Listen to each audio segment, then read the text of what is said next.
April 30th. This is a special board meeting of the Glendora Unified School District. It's 9 o'clock in the morning. Madam Clerk, could you please give us a roll call? Good morning. Members present, Member Reuter. Present. Board Clerk Lopez. Here. Board Vice President Garcia. Here. Board President Clifford. Present. Please note that Board Member Merkley is not present. Okay, let's do a Pledge of Allegiance. Please stand, put your right hand over your heart, and repeat after me. I pledge allegiance to the flag of the United States of America and to the republic for which it stands, one nation, under God, indivisible, with liberty and justice for all. Thank you. May I have a motion to adopt today's agenda? So moved. Second. All those in favor? Aye. All those opposed? Thank you very much. Next item is public comment. Any speaker in the room can address the board at this time. I'll open up public comment. There's nobody in the room to speak, so I'll close public comment. And we'll move on. Item number 2 is a study session where the Board of Education and district administrators will participate in a study session regarding facilities and enrollment. And for 2.1, we're going to move from the dais here down to the table in a little bit more friendlier mode, and we'll proceed with our study session.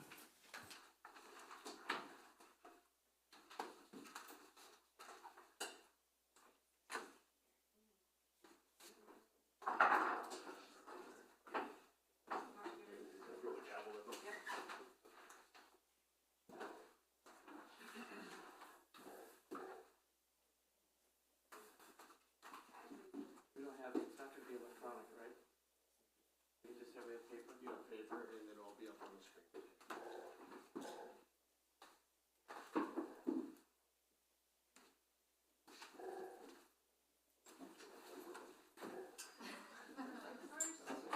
That might get to us after a while. What do you mean? I have things just the way. Computer, yeah. Oh, so you have to do that. We're gonna turn these microphones so we get more sound. I like it. Is it? The white one? Robin, can you see me? Robin, can you hear me?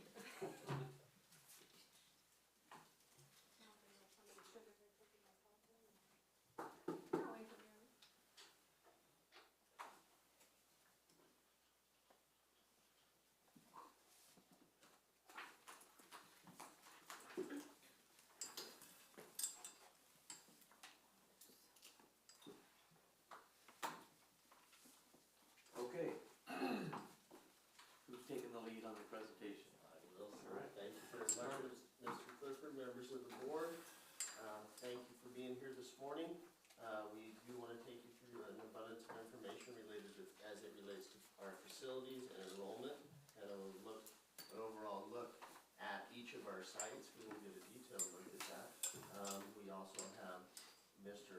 Anthony Parada in attendance, and he will be able to speak to the sites and the work that's been done and the work that's to come, and maybe the work that needs to be done in the future.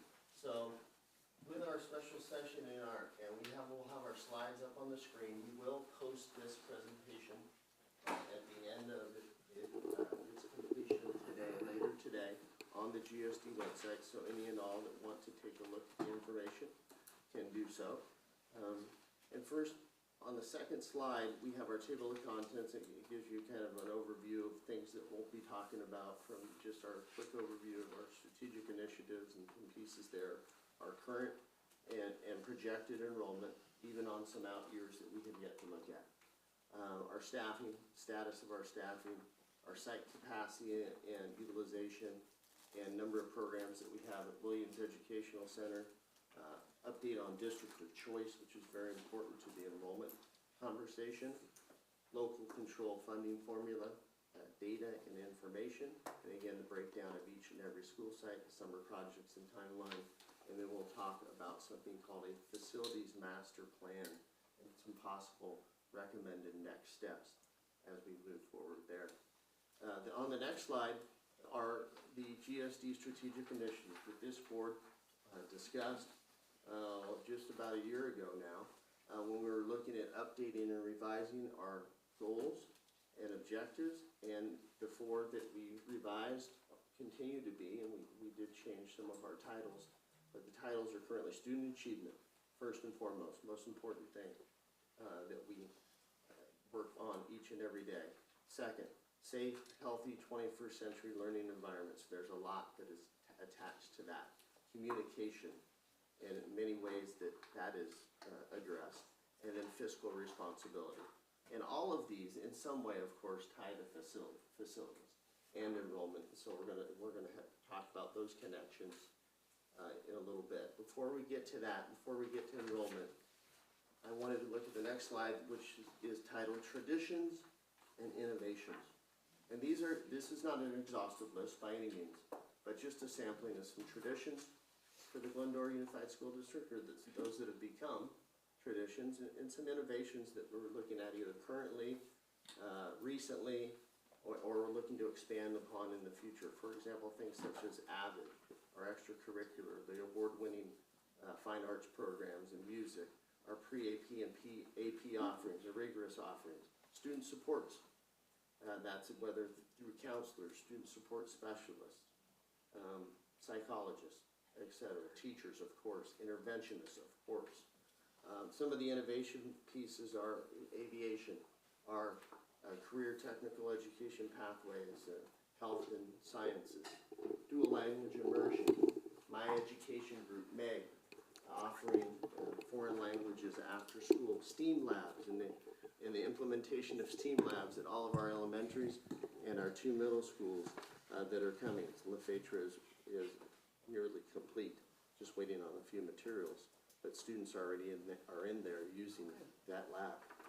Sustainability, from things such as the Spartan Garden to new recycling programs, to new food service programs, and many other options there that we can expand upon for sure with sustainability.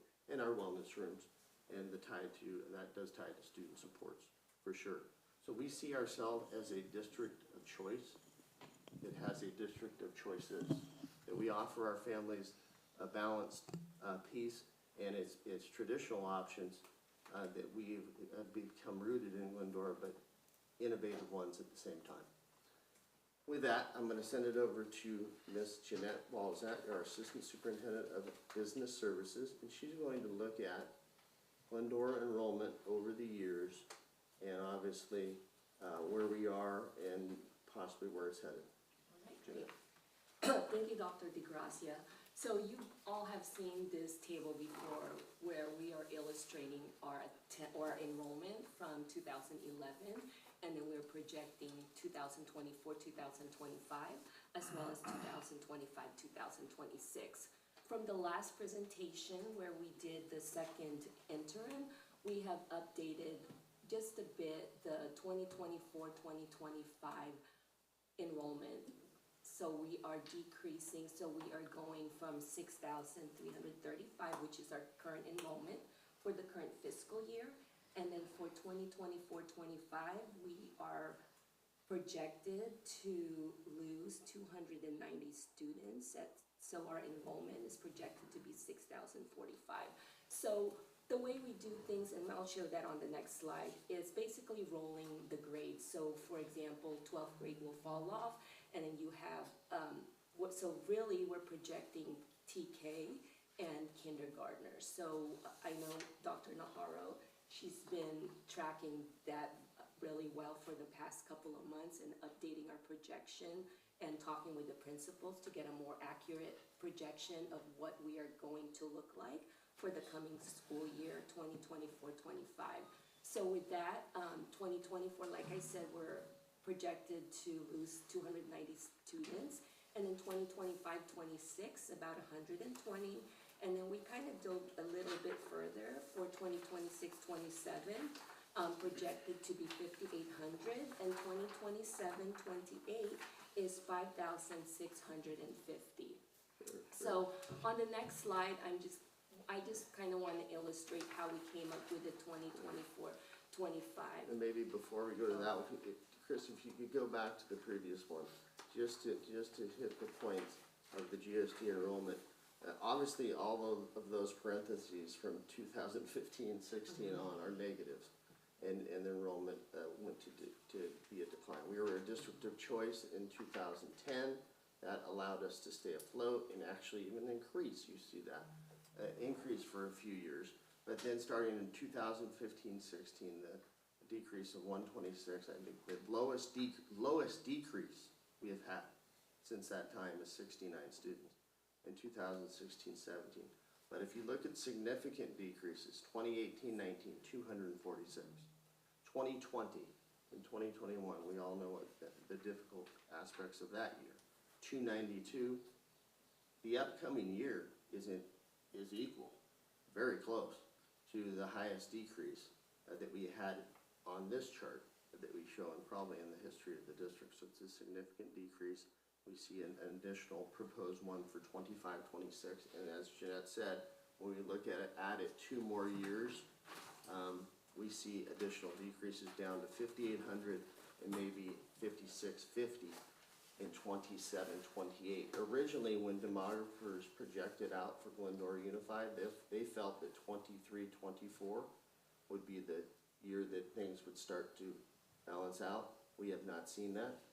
We have seen smaller incoming classes at kindergarten level for the past couple of years, and as outgoing classes leave, which Ms. Walzak will get to in the next slide, it's a large discrepancy from what's coming in kinder with TK moving up, some of those students to kinder for sure, and then our seniors going out. When you have 550 leaving and maybe 400 or 425 coming in, that's a big difference. So with these numbers, do you have a percentage sort of breakdown? Is it 100% the discrepancy between the senior class and the kindergarten class, or is it 90% with 10% that are sort of trickling out, maybe because they're looking for a different program somewhere else, or they're moving, like basic? Yeah, that might show here in her discrepancies in the next slide. When we do have to go to project 24-25 enrollment, you'll see the outgoing per site.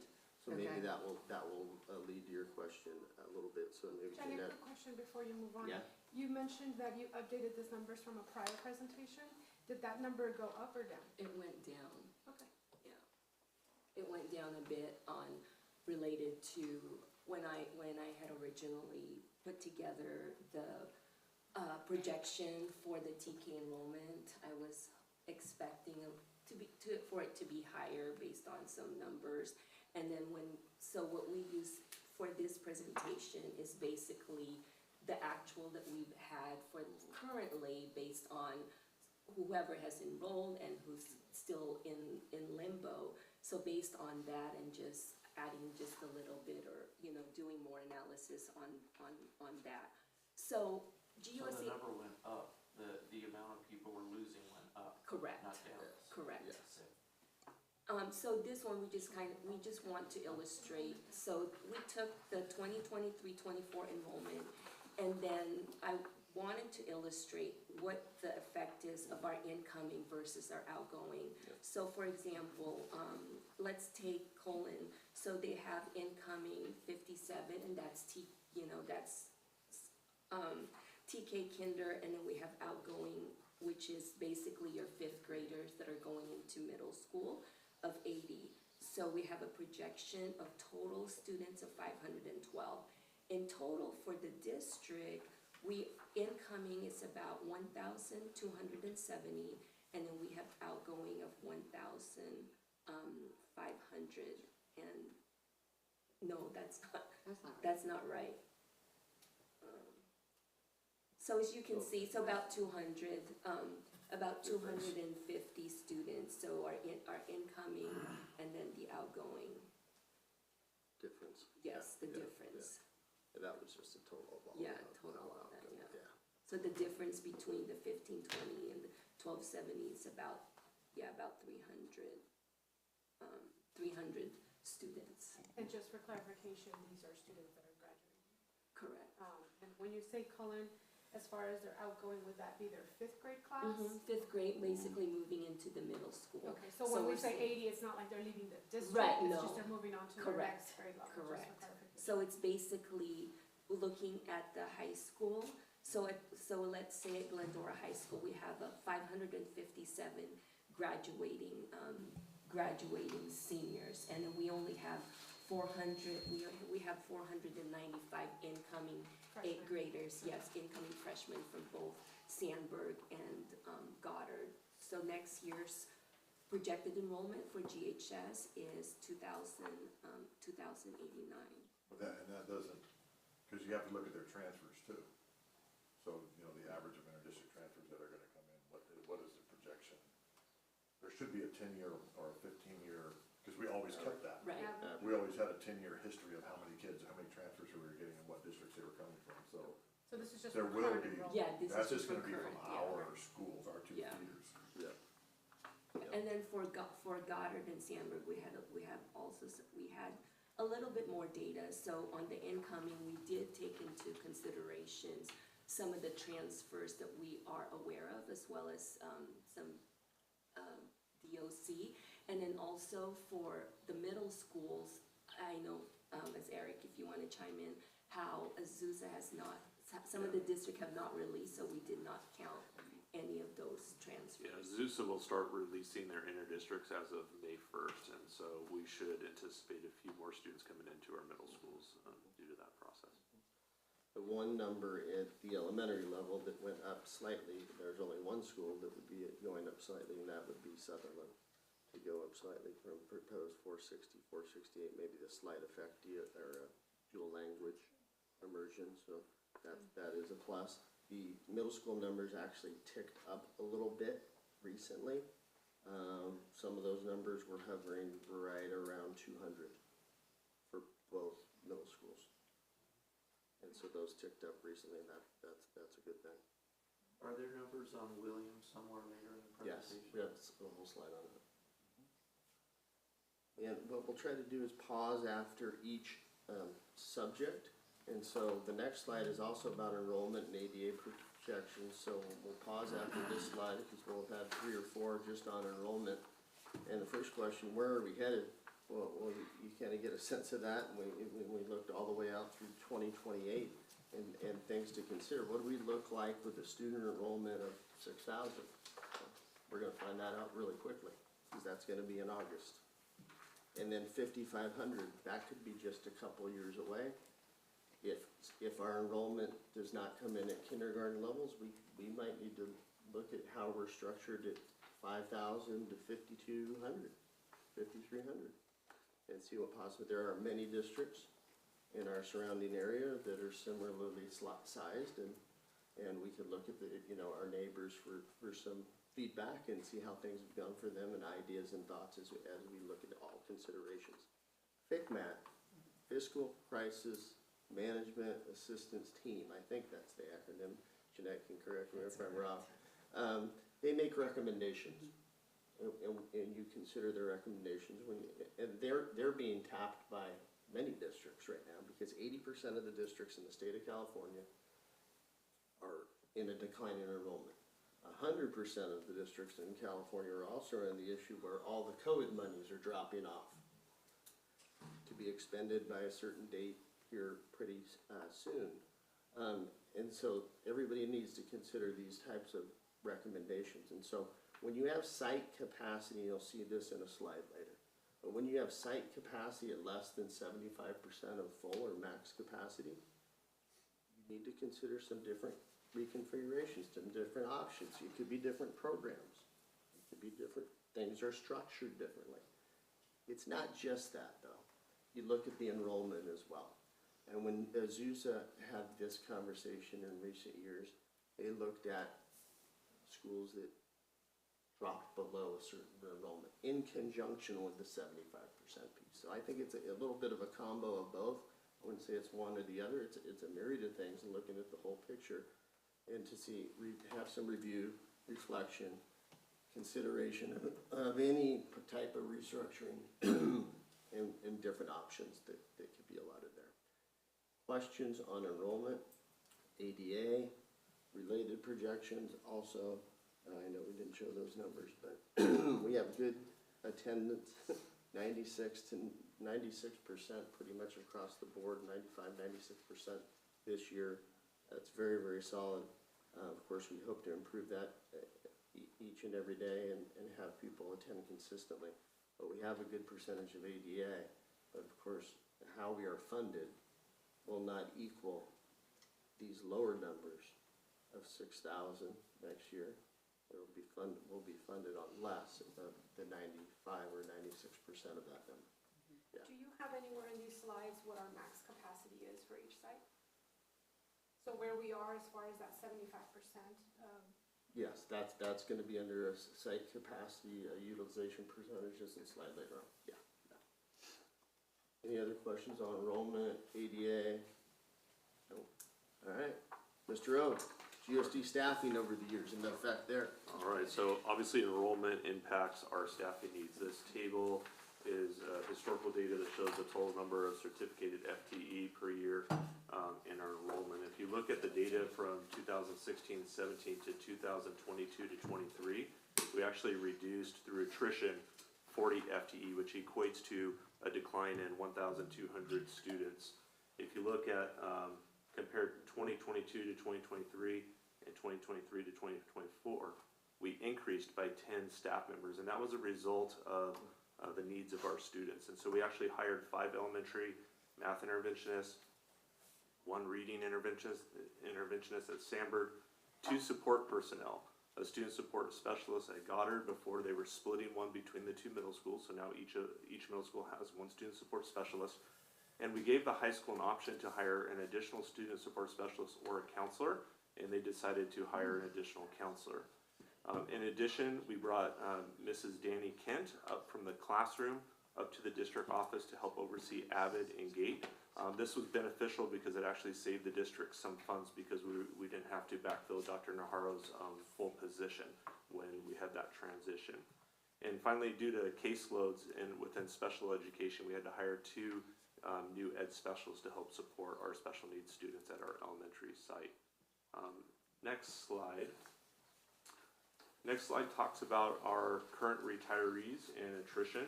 Currently we have 6 certificated retirees.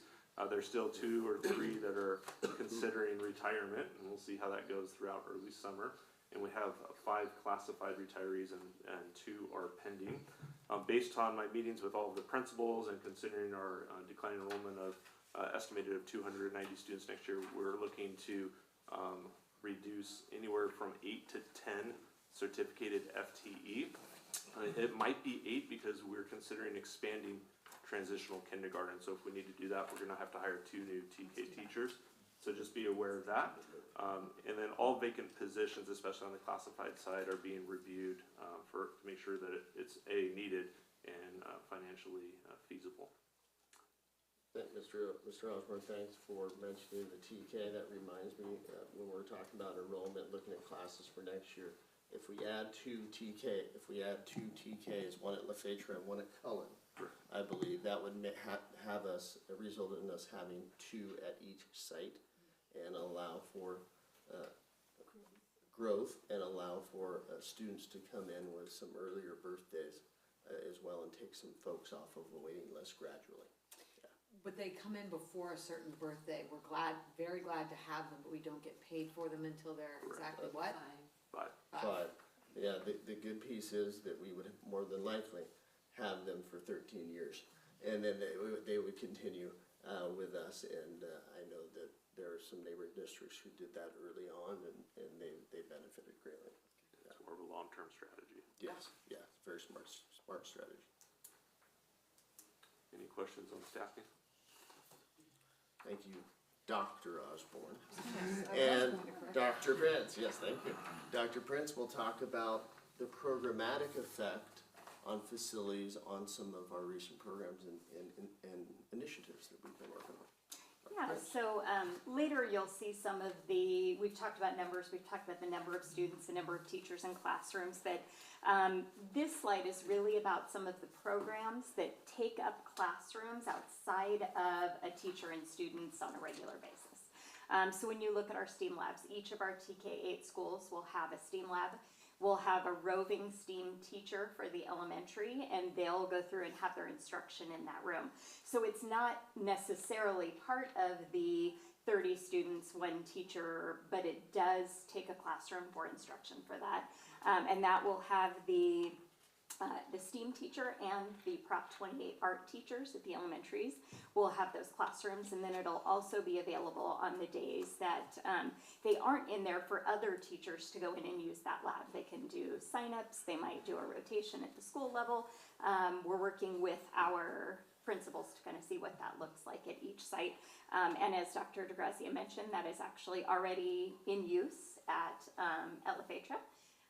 Even before we put in all the Lego and things like that, they've pulled what they have at the site and they're using it on a daily basis. So very cool things. Another is our dual language. So we have our dual language, our first kindergarten class coming at Sutherland. That's in addition to their other kinder classes.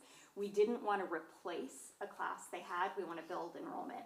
That is currently at 23 students, 13 English only speakers and 10 Spanish speakers. So there is some room. So anyone in the audience, if you have a Spanish speaker, bring them on in. We have room for our kindergarten Spanish speakers.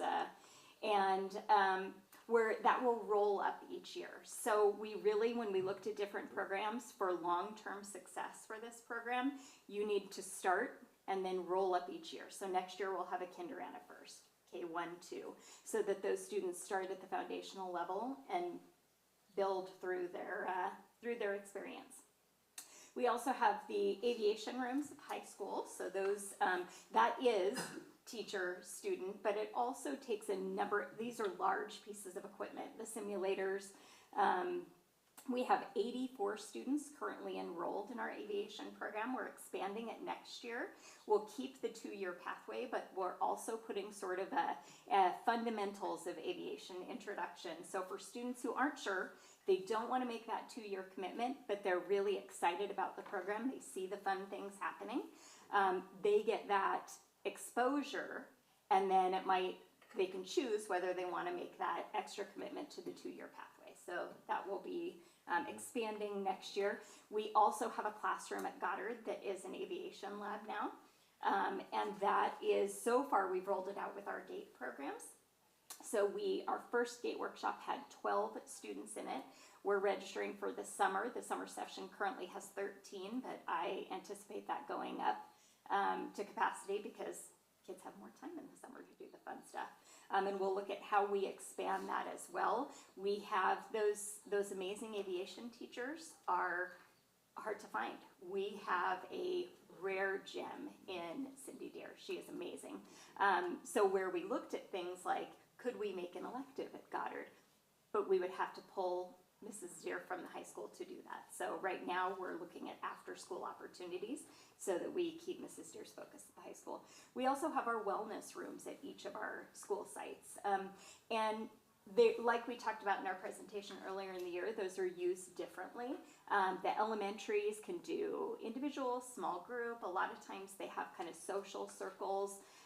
They're doing things like at recesses or lunch, doing puzzles, origami, things to kind of build those friendships and social circles. Very similar in the middle school as well. At the high school, it's more of a Zen room. So when the students need regulation, they need time, they take a few minutes out of class, they go in, they do what they need to do, and then they head back into class so that they can have that learning. And when we look at as of 8 o'clock yesterday morning, we had 19,109 visits this school year to our wellness rooms. So kids are absolutely using these on a regular basis. So we're happy to be able to have them. And our student support specialists and or counselors are the ones using, kind of facilitating in these rooms. Any questions for Dr. Osborne previously to the staffing slides, or Dr. Prince on the programmatic pieces? I'd like to go back a little further if I might. Or even further back. Yeah, yes. I'd like to go back a little further if I might. In complete transparency, Robin Merkley, our colleague, has sent a text about ADA for TK. do we get ADA for TK? We're talking about these expansions, we're talking about it getting bigger. Do we get money for TK? Yes, we do. Excuse me. Yes, we do get ADA for TK. So for example, for 2023-24, our TK add-on on the LCFF is 421, roughly 422,000, and that's based off of current year P2 ADA. So if the ADA for our TK keeps increasing, then that amount will increase as well. So, thanks. Very good. Any other questions on any other previous slides? Just a quick question on the STEAM labs, and the wellness room. Wellness room, just a little add-on to that, because I've volunteered a couple times there. They also do, community service projects where they give back to the community during their lunchtime, and which I appreciated seeing that.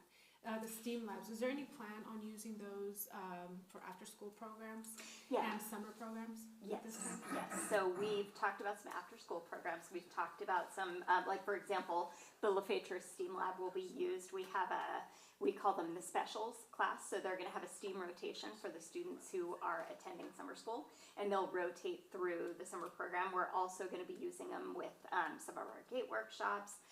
We've also talked about doing some family nights, partnering with the Ed Foundation and doing some family nights for STEAM family nights.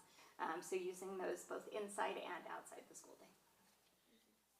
And the after-school programs for the aviation lab at Goddard, I'm assuming that all GATE students, not just Goddard GATE students, are included Yes. as far as that invitation and enrollment is Yeah, concerned. so the way we do our GATE programs, it's often where we have the facility or the teacher who has the expertise or passion for it.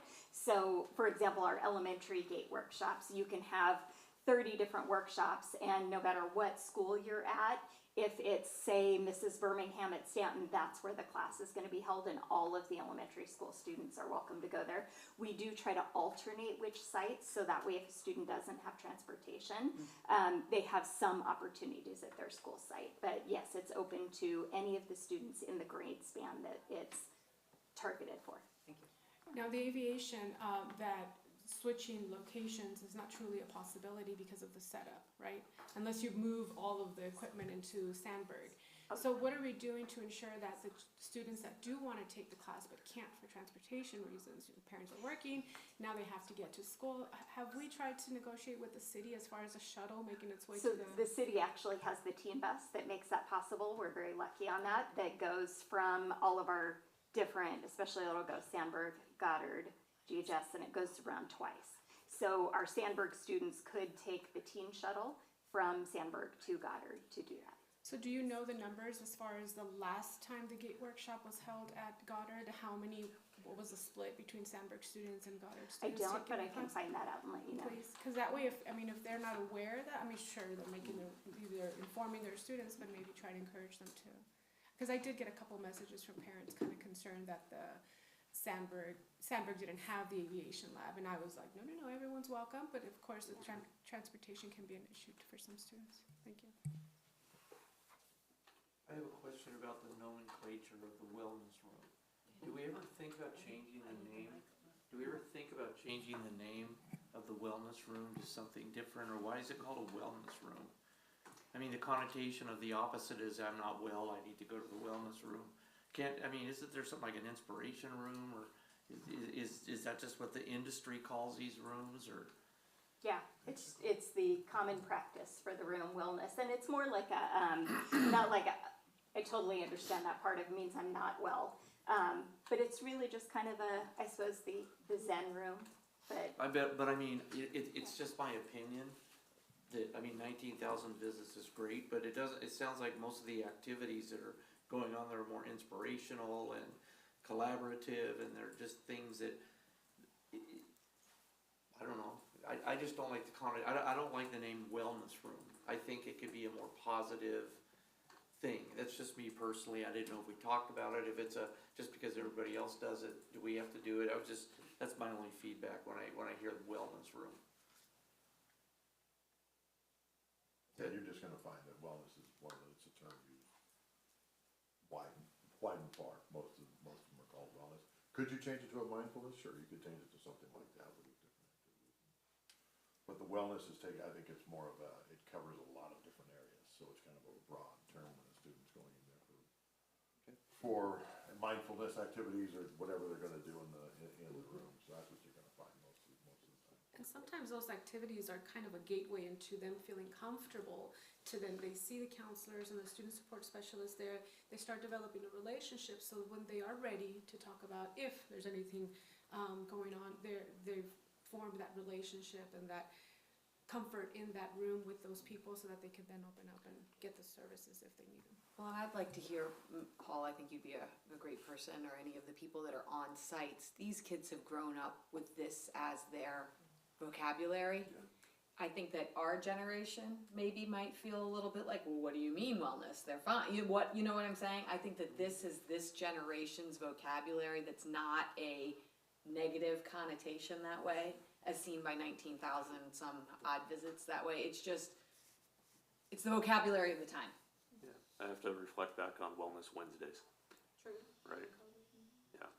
Well, yeah, and we still use that, I mean, in our room, our staff has Wednesdays, is all just for staff, so we like the wellness Wednesday. But yeah, and it's just a place to go to, basically kids know they go there, they chill, they have a lot of activities to do in those rooms. So there's a lot for them to do, so, yeah. We could though, I mean, it's always. Yeah, it's always open. I wasn't asking for a dissertation on the word wellness. I'm just saying that if I want more kids to go to it, is there a different name other than wellness? Because that's just my own point, guys. I just had a quick note on that.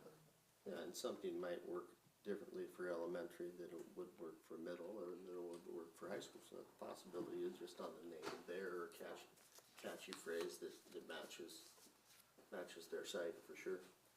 Any other questions, programmatic or enrollment, staffing? All right, moving on. The next slide is Ms. Walzak's information about site capacity and utilization. These are school sites. Then the slide afterwards, Dr. Prince will take us through Williams Educational Center. There will be an entire slide just on that site and the departments and number of students that utilize such departments or pieces there at Williams, and the classrooms that they use. So first, our school sites, breaking down the elementary, middle, and the high school. Ms. Walzak. All right, great, thank you.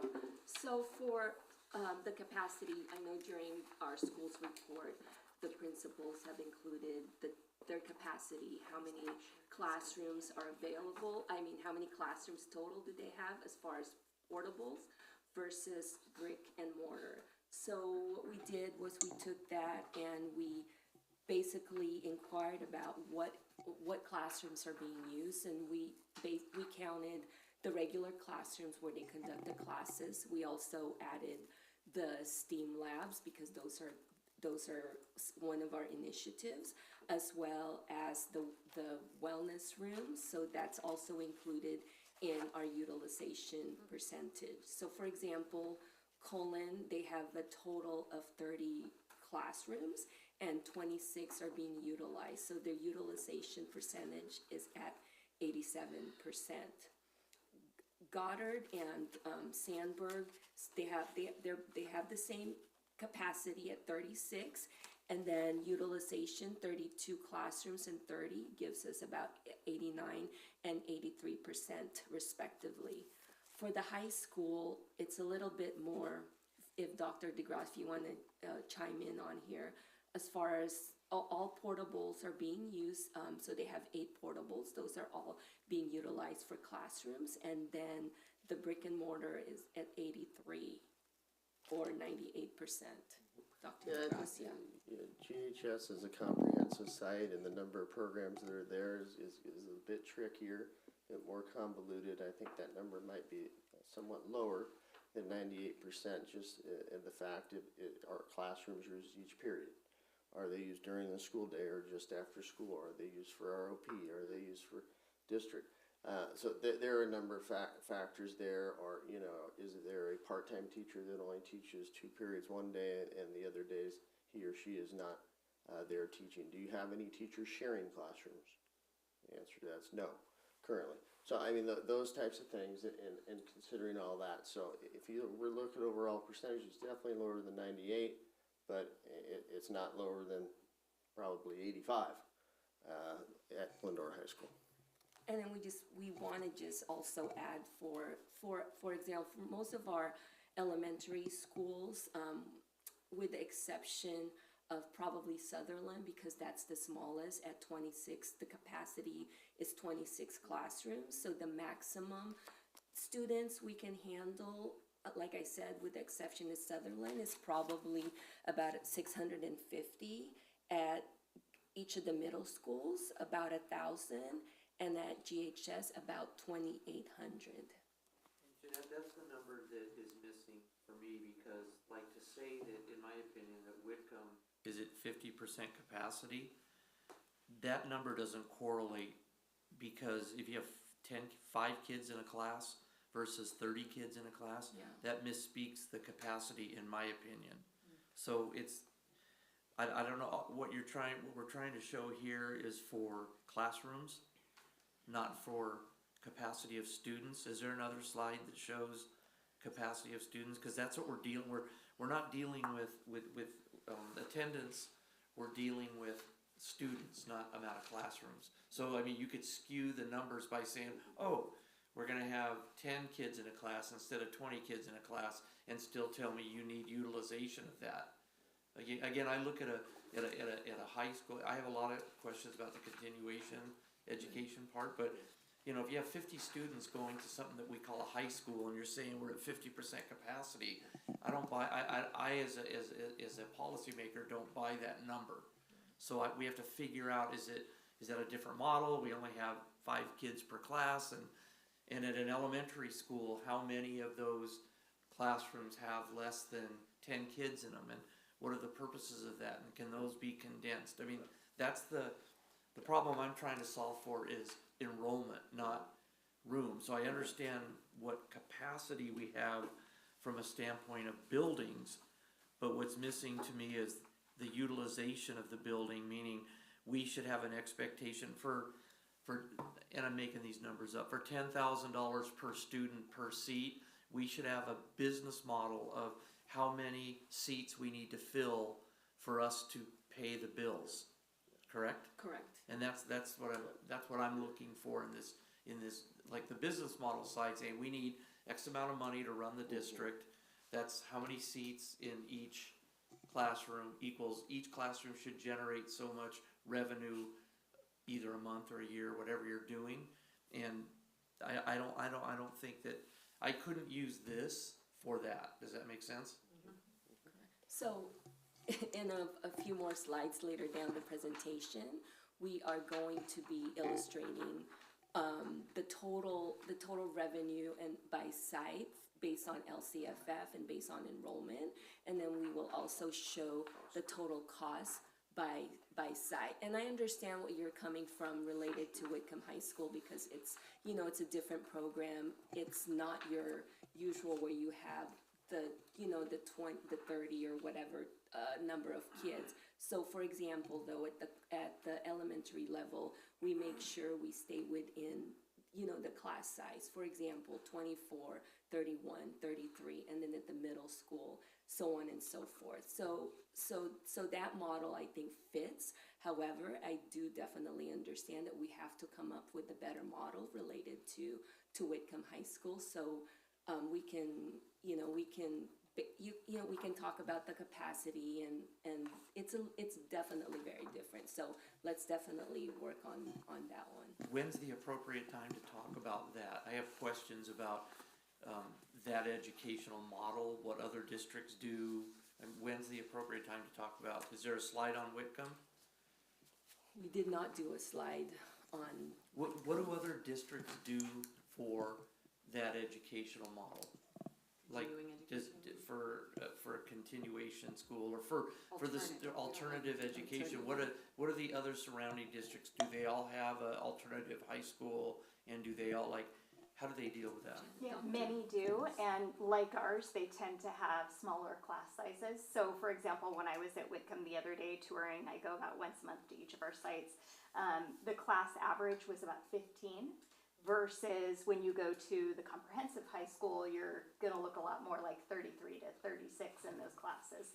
And that's across the board because you have a population that needs the extra support. You also have a population where they're going there for the support, they can transfer back, but in the most part, it's because they're credit deficient. So it's not really like we have two comprehensive high schools and you split the enrollment and see where they're at. It's comprehensive high school or students who are credit deficient or need a specialized program that's housed at Wickham like ATP. So those class sizes do tend to be smaller, but they also do have a number of empty rooms there as well. Have you ever So- seen a model where you've got a alternative site at a traditional high school? Have you ever seen a model where it's a school within a school? I have, not locally, we don't have those locally, but I have seen them, where they have portables that are sort of out in a more remote location. They do a separate lunch area, and Mr. Lopez might know some different, but yes, I have seen that. A school on a school with portables in a, like, out in a field location. Yeah. And there are situations where some high schools have them where they have portables on campus and kids go back and forth. Like they may go into an independent study class for a period and they come out and they go back to a regular class. So it's just whatever the model is put together by the district is the fit. But So Dr. it's just different, and I hear what you're saying about Wickham too, cause the one side where Main Stream was, right? There's a lot of empty classrooms on that side, right? That back row of that wing is empty. Is There all are 3 empty, okay. classrooms. There are significant issues with Yeah, those I mean, we can't use it, classrooms we that, can't use it, Right. but. that you can't use it for But just tuition. based on the numbers that were, the evidence and testimony today, if there's 24 classes and they have 15 students in them, and there's 50% utilization, that's 180 students. I think we have like 50.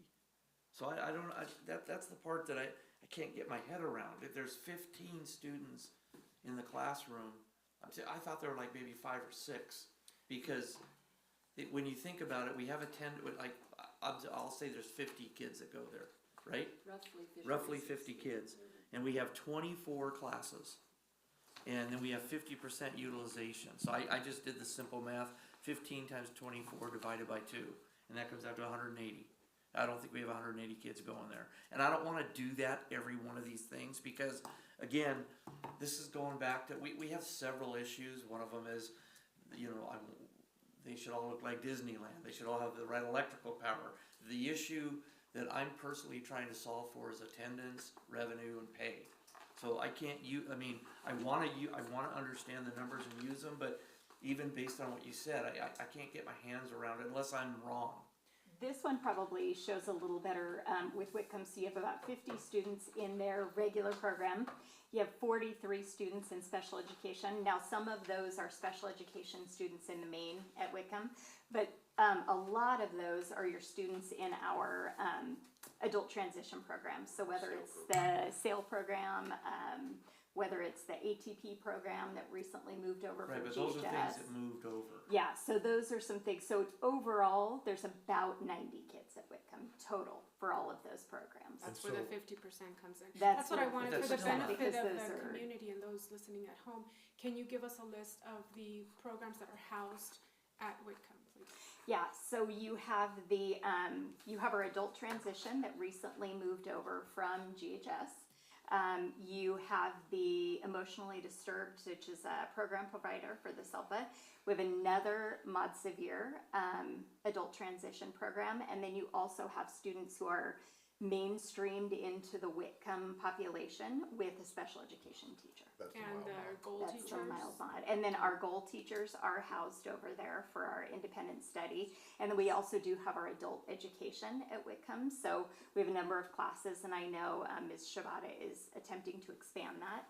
But for example, there's parenting classes. We're looking at an ESL class. There's a class to get your high school diploma. So there's a number of those that are also But I would there. like to speak, again, I just think that if you have low utilization at all these other, and again, even if you're saying it's 90, which I don't buy, but let's just say it's 90, that's a 25% utilization, not a 50%.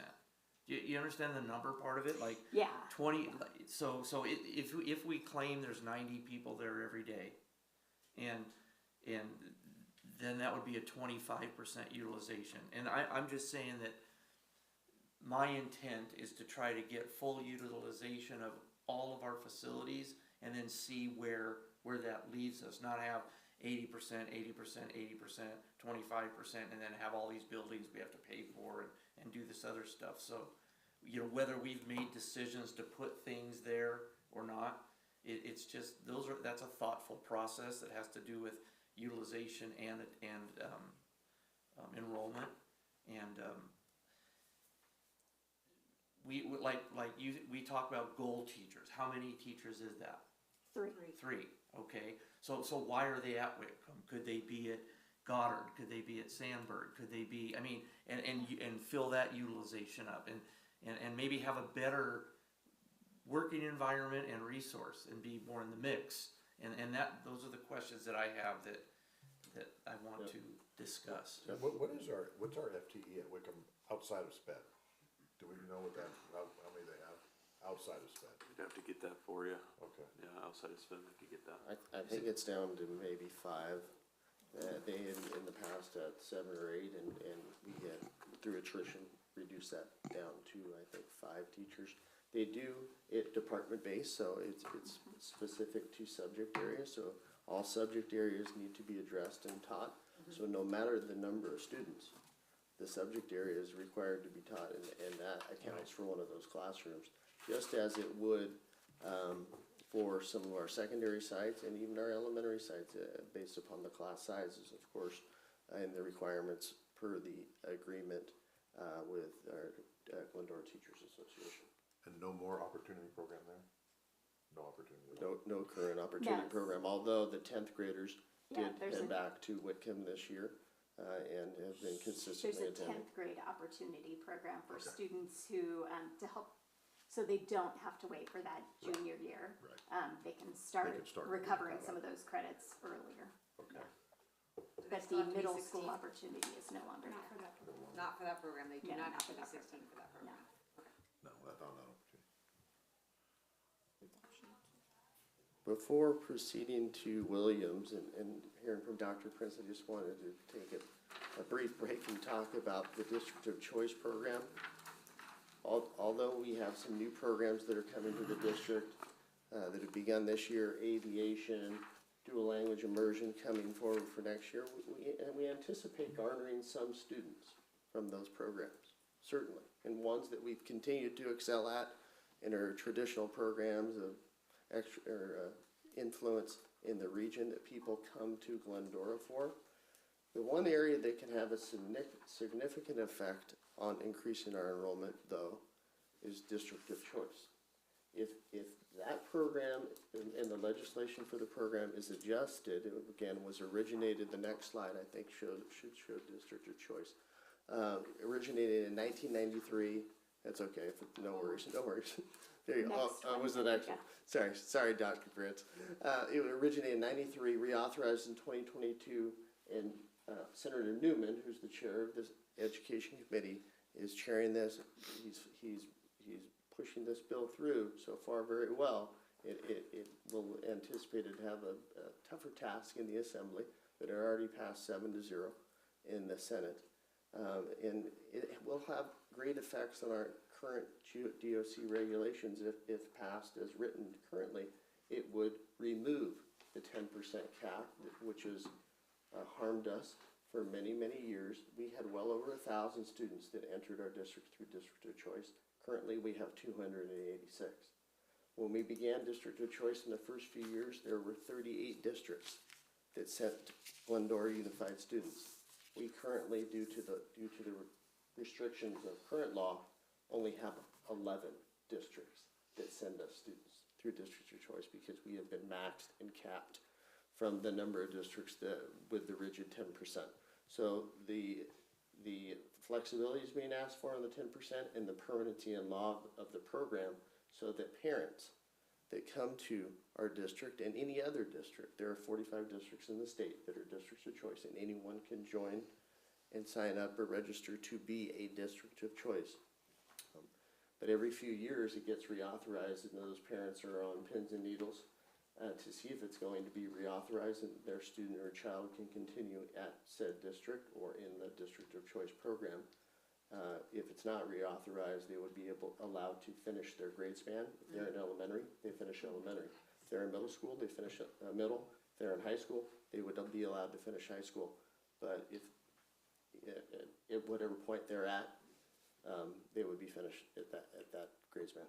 But aren't there a lot of local districts that just went DOC also? Like, Yes. didn't Charter Oak go, and I don't know if Benita went or not. Yeah, but needed and not. But there were other districts locally that went Yes, to DOC yes. also. Yes, Walnut Valley has been for many years, just as us, we've been for 15 years. Charter Oak's more recent, but yes, they are one of the actual sponsors of the bill with us on the district of choice legislation. Is there discussion in this SB 897 that talks about a rolling 10% cap versus a hard cap? Yes, it does talk about rolling 10% cap for districts of certain sizes or who are in certain financial situations.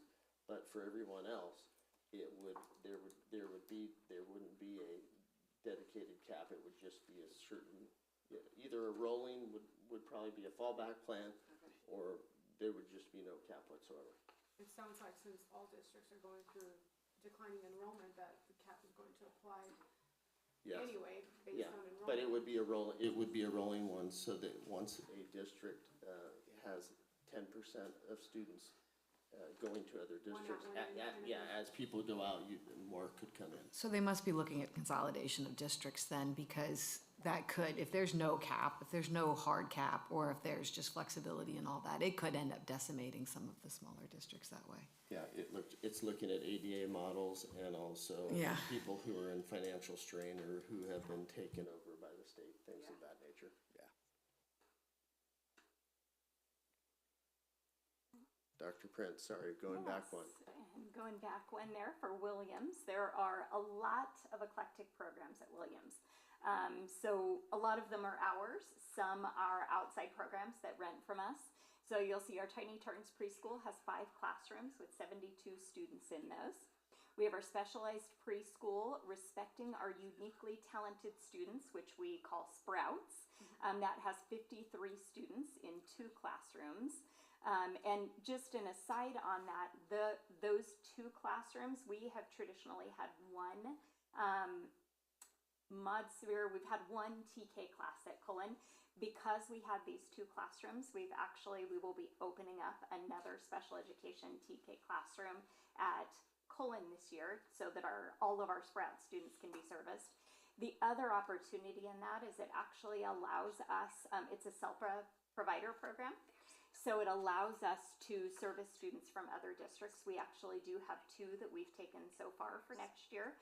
And with the SELPA, they actually bring about $45,000 per student that is in that program. So it does a great deal to offset, and we have a few more spaces available for that. So just an aside with that Spreads program. Quick question before you move on from those 2. How are these 2 funded? So these are separate. So the Tiny Tartan preschool is, those are self-funded, and Jeanette, I will tag you in here because I'm not going to pretend to be the financial expert. So Tiny Tartans is self-funded. The parents pay for enrollment, similar to what they would pay if they were attending preschool at the private schools, and the fees are comparable. And the specialized preschool? And the specialized preschool, those 2 programs are part of our SELPA provider program. So the funding is obtained from our AB 602 model, the special ed, and that's ran through the SELPA. Thank you. Do I understand that all of Sprouts is moving to Cullen, or you're just opening up an additional section at Cullen next year? Opening up an additional section so that the older students, there's a younger and an older class there, so that the older students, because that was actually over our capacity, you have a much smaller, so where you might have in a traditional TK class, you could take 24, you can't do that in your special education SELPA program. You have a max you can take.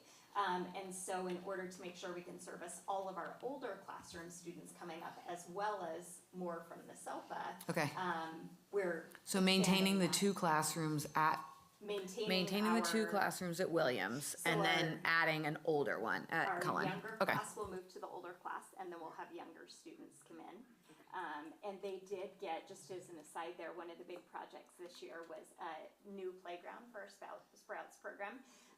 With the childcare being licensed at Williams, you have a lot of regulations that go with that on who can use which equipment, which age ranges, and we wanted to make sure we had a really nice playground for our Sprouts kids. So they have a new playground that our special education funding was able to fund, and that is recently in.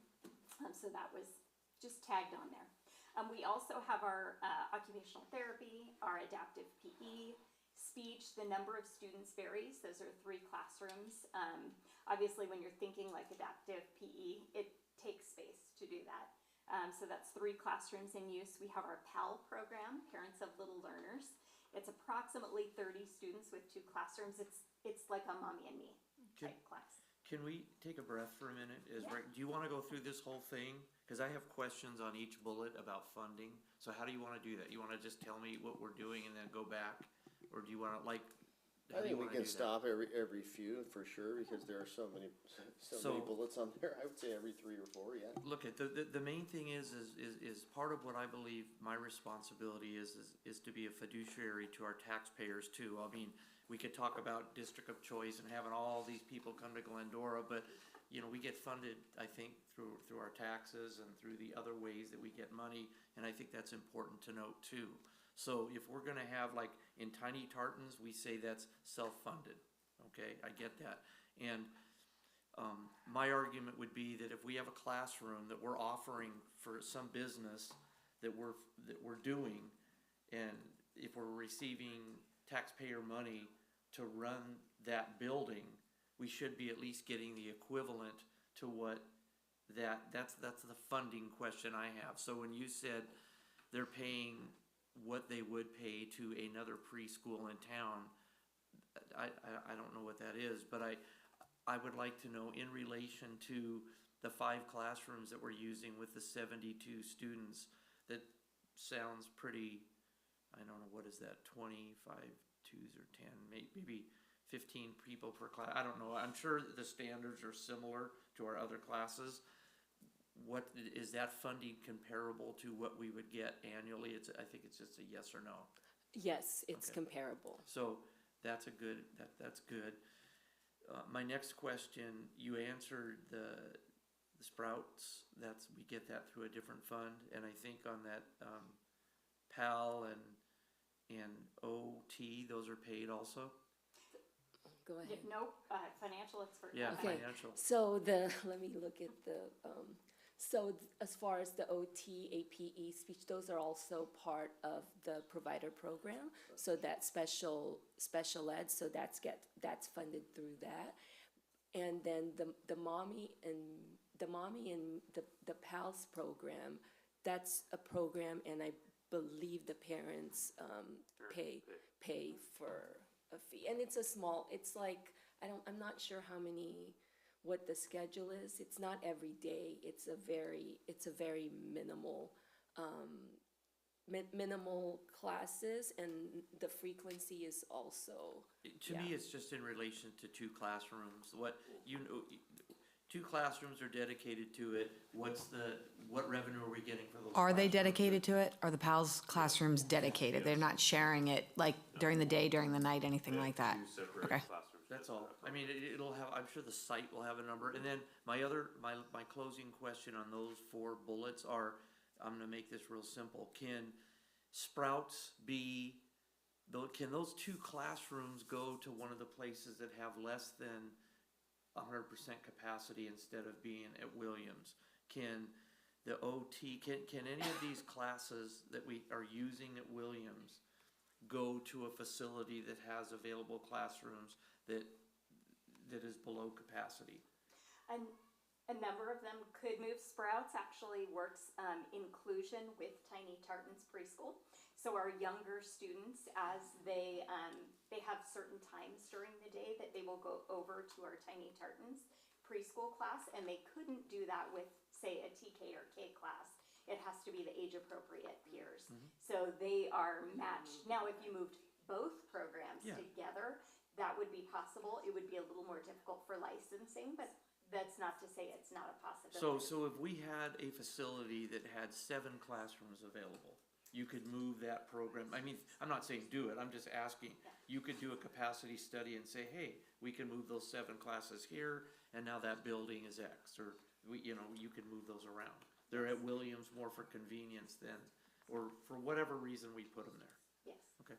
Can you also speak, with that said, Tiny Tartan Preschool and the specialized preschool, are there certain things to be a licensed daycare that would need to be in place? I'm thinking, as a mom of a preschooler, at what point, Yeah, the tiny there's- toilets and all that good Yeah. stuff. And Yes. so that would be a cost, right, to convert certain rooms and then seal it off to the rest of the school and all that good stuff. Yes, yeah. All right, so over to Glendora Gives, which is one of our classrooms there, and that's our resource center that has been very popular. And Ms. Wilson has been working very hard on that. We have our daycare. It varies by camp offer. That's also 7 classrooms there. And that is one of those where it is not used all day. So it's daycare during the off times. So you have the summer camps, you have during holidays, you have the camps there. But if you are there on your average school week, those classrooms are not being utilized every day. So yes, it would be a possibility of going elsewhere should they have all those classrooms. There are some different licensing things that go with that, but 7 are used for our daycares. Do you have any idea what the total revenue for the entire year is of that daycare? The daycare program, it is some of the parents and families, they pay for if they don't qualify, but the others, we have the ELOP, which is the Expanded Learning Opportunities Program that we're allocated. So we have to make sure that we have this program and then that we are utilizing the funds, because otherwise, if we don't use it, we have to return it back to the state, and we don't ever want to return funds. Music has 1 classroom there, our music program, so Michelle Letourneau is down there. They have a lot of storage and things. We have our professional learning center has 1 classroom, and in addition to us using it for professional learning, it actually has, it has saved us some money, and I don't have a direct analysis of how much, but for example, we have, in past, we have had to pay for our staff, and they drive down to Lako and they take different child welfare and attendance sessions. Since we have child welfare and attendance officers from Lako sharing an office, one of our unused offices here at the district office, and then we have this facility, they've actually been able to do a number of those trainings here for free, that our staff is, gets to go attend for free, but also there's a number of times where you, for example, you can't pull every elementary principal and send them to LA for a day on the same day, but you can have them at Williams, because in the event of an emergency, they could head back to their school site. Another thing we do with those is they have been using them in the evening to do some parent nights with us. So coming up, we're gonna have a parent attendance information night.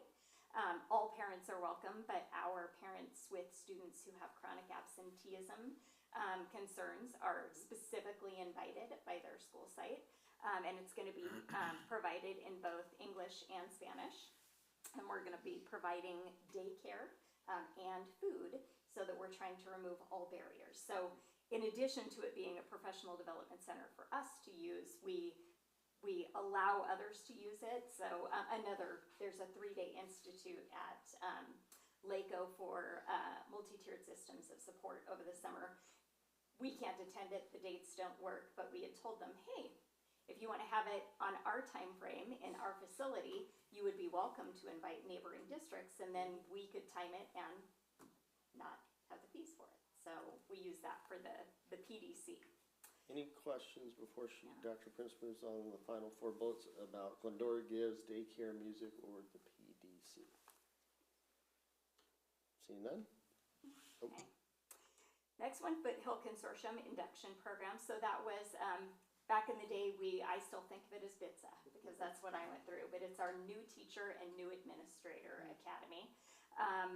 It is 5 different districts are part of the consortium, and then others actually pay to have their teachers and new administrators take part in this. And it's a 2-year program where they do classes and sessions and check in. They have to do a lot of work to basically clear their credential to go from preliminary to clear, whether it's teaching or administrative.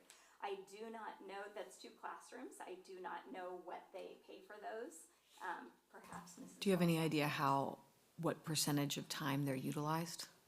They are there full-time. Yeah. There's so- somebody always in those classrooms every day. Yes. Yeah, Patricia and Patrick are, that's their home base. And whether Just those two, How often are they running things in those classrooms? So those 2 have 2 rooms, 1 person per room, full-time. It's a big classroom, so the it's walls. sort of like, Okay, Yeah, fine. It sort of look like. Okay, but this, like, But not as. the 2 of them have it 100% of the time. yes. How much percent of the time is it full, like capacity-wise, if you will? How often are these classes being run through there? Like, Honestly, a couple times a month. okay. So are they full-time district employees? No, they're outside, they rent from us. They're actually employees from Benita Unified School District employs them. They rent the space from us on a monthly basis. could you get us the number? Yeah, I mean, you said there was a site, you have a site thing that shows revenue and by site later, right? Yeah, so this is a different, so what we did on that is just the simple LCFF, revenues and not, I didn't count all these other, like, the individual programs, because they're more restricted in nature. For example, the special ed, that's restricted in nature in a categorical program. And as far as we have, some miscellaneous revenue gained from rentals, like, GTA and GAF, and also the Foothill Consortium. So those are different amounts that we did not incorporate into our model Okay. because I think it would be helpful But we for us to can- understand though. yes. As a follow-up. It would be Because it's helpful for income, us there's a to cost to Yeah. run the site, and Right. that's income that's being Offset. allocated, right, so that's important. There is 1 classroom, room 19, that is used as our district textbook storage room. So, for example, our libraries aren't huge, you can't have a giant overstock, but we will have textbooks in there, and librarians have a small percentage, but if they have new students come in, need textbooks, they'll talk to Kathy Weber, Dr. Naharo, and order textbooks, and then somebody goes to room 19 and ships them over there, so. GTA has 2 classrooms that they rent from us, and then our Education Foundation has 1 classroom at Williams. Any questions from the board on the final 4 pieces of Williams Educational Center that Dr. Prince presented or we discussed? All right, moving forward, we are going to go a little deeper into the data and with the data dive in terms of the funding allocations that are broken out per grade level, and Ms. Walzak will address those, and what that allots us per student in each of those grade spans. There was a shift in this a few years back, and it's different per these grade spans: TK 3, 4, 6, grades 7, 8, and 9, 12. And then she will look at the effect of cost per student per classroom of each of our school sites after that. Ms. Walzak. All right, thank you, Dr. DeGracia. So looking at our 2023-24 LCFF revenues, so as we've discussed before, our funded ADA is based on a 3-year average. So prior year, and then prior year. So for 2023-24, our ADA that we are using for funded ADA is 6,506.82. And each of the grade level is allocated a different amount of base grant. So for example, TK3 is 10,950 per ADA. Grades 4 through 6 is 10,069. 7 through 8 is $10,367, and we have the high school, $12,327. So total LCFF revenues for 2023-24, excluding the supplemental, is $72.6 million. Oh, go ahead. You have the supplemental number? Supplemental number for 2023-24 is 5.5 million. Any questions before Ms. Walzak moves to the next slide, which will have more, even greater numbers on it? So before we move there, any other questions on this slide? When you hear about union high school districts and those districts receiving more dollars, you can see why now. Because the specificity for 9-12 and how they're allotted more money per student.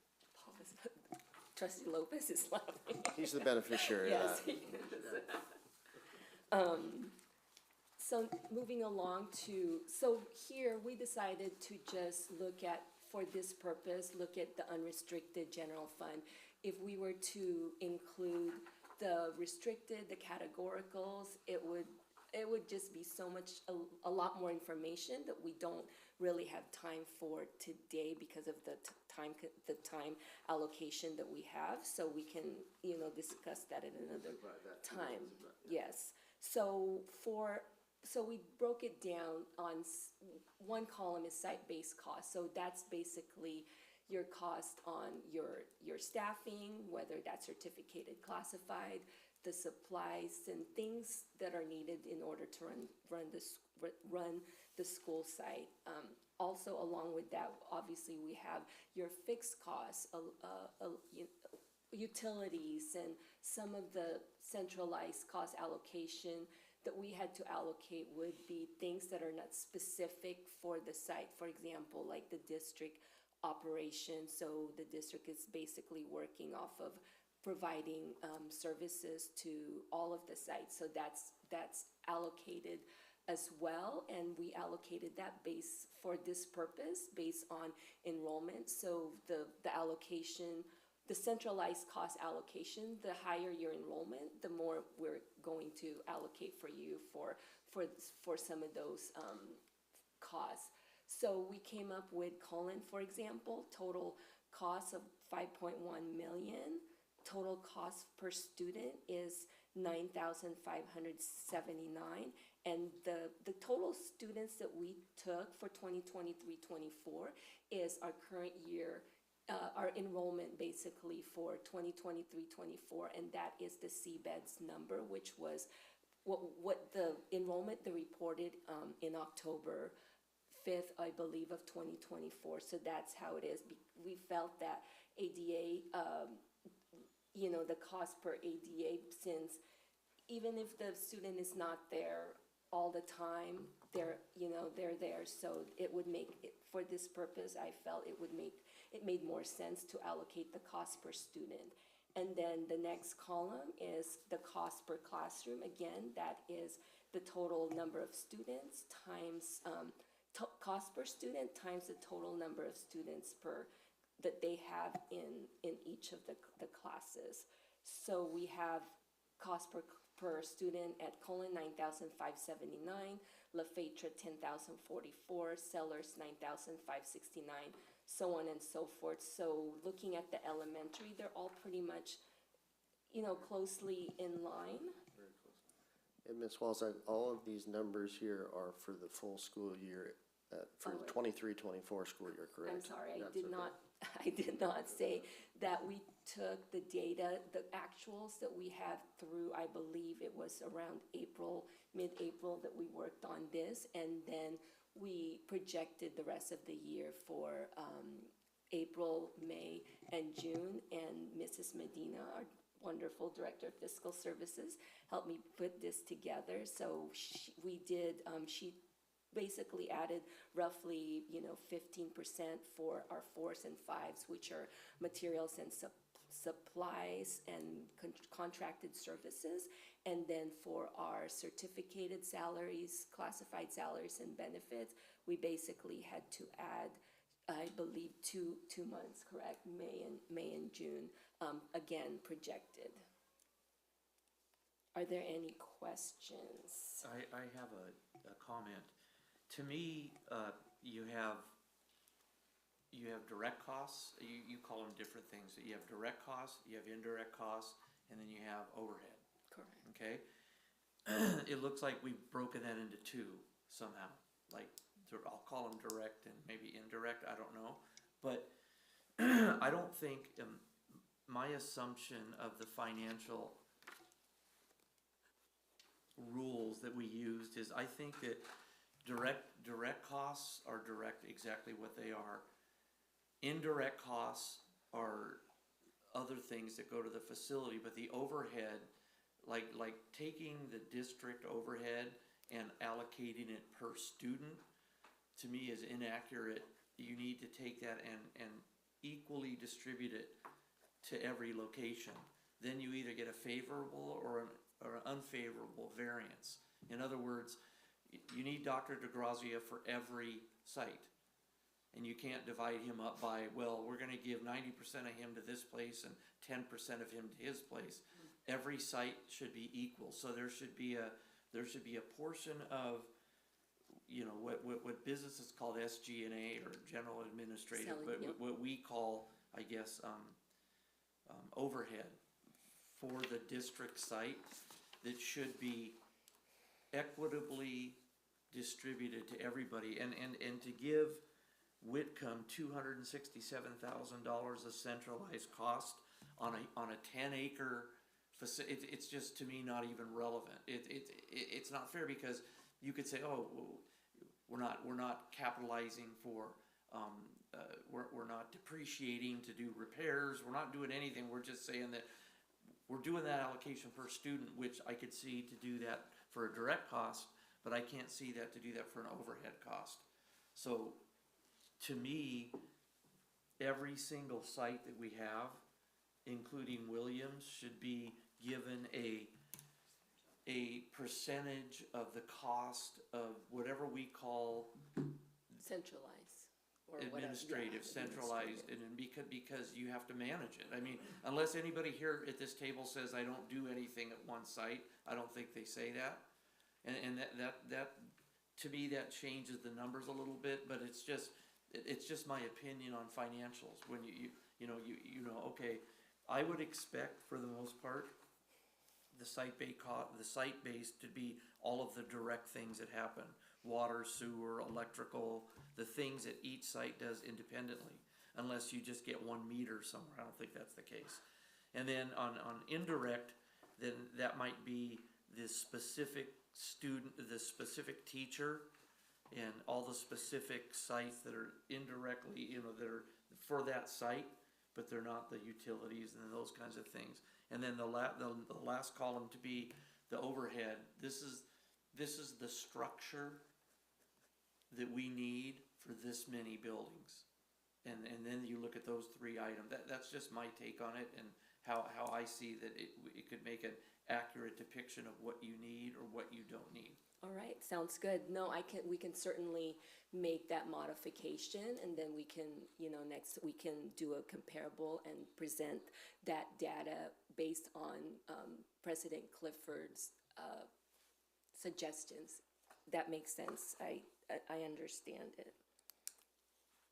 So thank you. Any other questions on the last two slides from Ms. Walzak and the data and the broken down by site or overall financial data?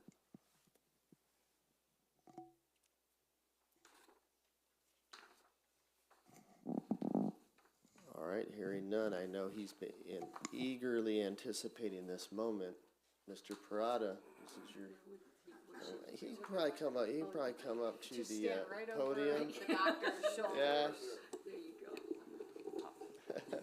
We can back it up to the podium, and we're going to take you through each site. Some of the things that facilities-wise, Mr. Parada and his team and others across the district have been working on at each of the elementary sites. We'll take them alphabetically: Cullen, LaFetra, Sellers, Stanton, and Sutherland. And I think it will be good to pause after each site to give the board an opportunity for questions about that site, projects, things to consider. So there's obviously ongoing work. There's things that have been done. that are being done, have recently been completed, major projects that Mr. Parada can address, and then what he sees as the future needs, working intimately with each of these sites. So, Mr. Parada, welcome to you, sir, and thank you for being with us here this morning, and let's talk about Cullen Elementary School. Thank you. Good morning, everybody. So this is real simple, in simple form, I should say. As a whole, for the elementary schools, you see we are working on the STEAM labs. La Fetra is ready to go. Cullen and Stanton will be worked on over the summer. And then Sellers and Sutherland middle schools to follow. Our intentions are to replace the playground equipment at all the elementary schools. I'm not going to give a timeline at this moment, but we're working on some of the designs that we already have in place. There will be the general main ones because there's multiple up to three playground equipments at each elementary school.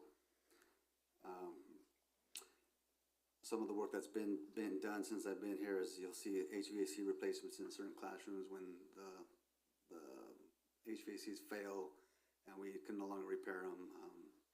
They need to be replaced, so they are down during the school year. And as fast as we can, get them purchased and installed. Normally they take a crane for the rooftop, so we have to coordinate with the school sites and get the crane in there early in the morning. One of the big projects we did over Christmas break was we did paint the interior of the cafeteria, the stage, and the restrooms, adjoining restrooms at Stanton. We're scheduled to do Cullen's offices over this summer. I'm kind of putting a list together with Jeanette on facilities needs for the deferred maintenance budget. Once we get, it'll be the big ticket items, the painting, asphalt, playgrounds, roofing, some of the stuff that's not, people don't see behind the scenes, big dollar amounts. Working with Sutherland and Yumi, Principal Yumi over there, she did, with the new dual immersion program, so it'll be moving some classrooms around, and her STEAM lab being the last of the elementaries. Jumping to Goddard and... Before you Oh, go sorry. on, no worries, before you go on to Goddard and the middle schools, what do you see, whether it's at Cullen, maybe it's across all the elementary sites, you talked about some of the glaring needs that people don't see, that maybe many staff don't have the opportunity to see that you do. What do you see as those being at our elementary sites, or are there some of those things that are specific to Cullen, specific to La Fetra, Sellers, Stanton, or Sutherland that you've seen that have been addressed, that are ongoing issues or problems? Those types of things could be flooring related, other HVAC units related, certainly, at the elementaries, and we know the issues and concerns at middle, which we'll get to. But first, on the elementary, what are your thoughts as far as that goes? Coming here during the rainy season, we had a roofing manufacturer come out and do an analysis survey of all our roofs. So we have an actual analysis created with prioritizing and dollar amounts. We set a contract with them this year to me being new and recurring roof problems. We opened a PO just to address all the issues that were given to me through work orders. Kind of as a start over for me, so when next rainy season comes, we'll know the recurring or real problem areas. Same thing with asphalt is it's surveying the sites of which areas need to be addressed first. I did Sandberg's one basketball area over Christmas break. We have kind of an ongoing list of it. When we do one section at a time. Otherwise, we did the whole entire playground. It would take us over 200,000, 300,000 to do the whole thing. And that's an actual grind of the top layer, an overlay, and then restripe, not just a slurry coat and crack fill. That'll last a year to 2 years tops. Our fire alarms, we just did our annual fire alarm inspections over spring break, and we have a lot of old systems in place. When they go into trouble, we address them, we do repairs as normal. But some of the smoke detectors don't get, everything gets checked, everything gets inspected, everything gets replaced as needed. It's like an as-needed basis, just to keep us compliant and safe and up and running. But those are bigger items to address. You saw the annual Williams facility inspection that we did.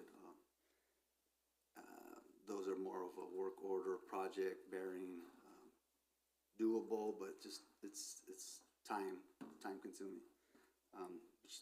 With manpower and or the timing of we can't necessarily work in classrooms while the kids are here, so it's always during breaks. Anthony, for the playground equipment, I know you put in some playground equipment over spring break. That was down at Williams. Yeah, so I got here and the Sprouts program was working on getting their playground equipment on the field replaced, which we just got that done over spring break. We took the wood chips out. We put the new poured in place rubber surfacing, which that's the way to go. I mean, when we touch these playgrounds, is get those wood chips out of here.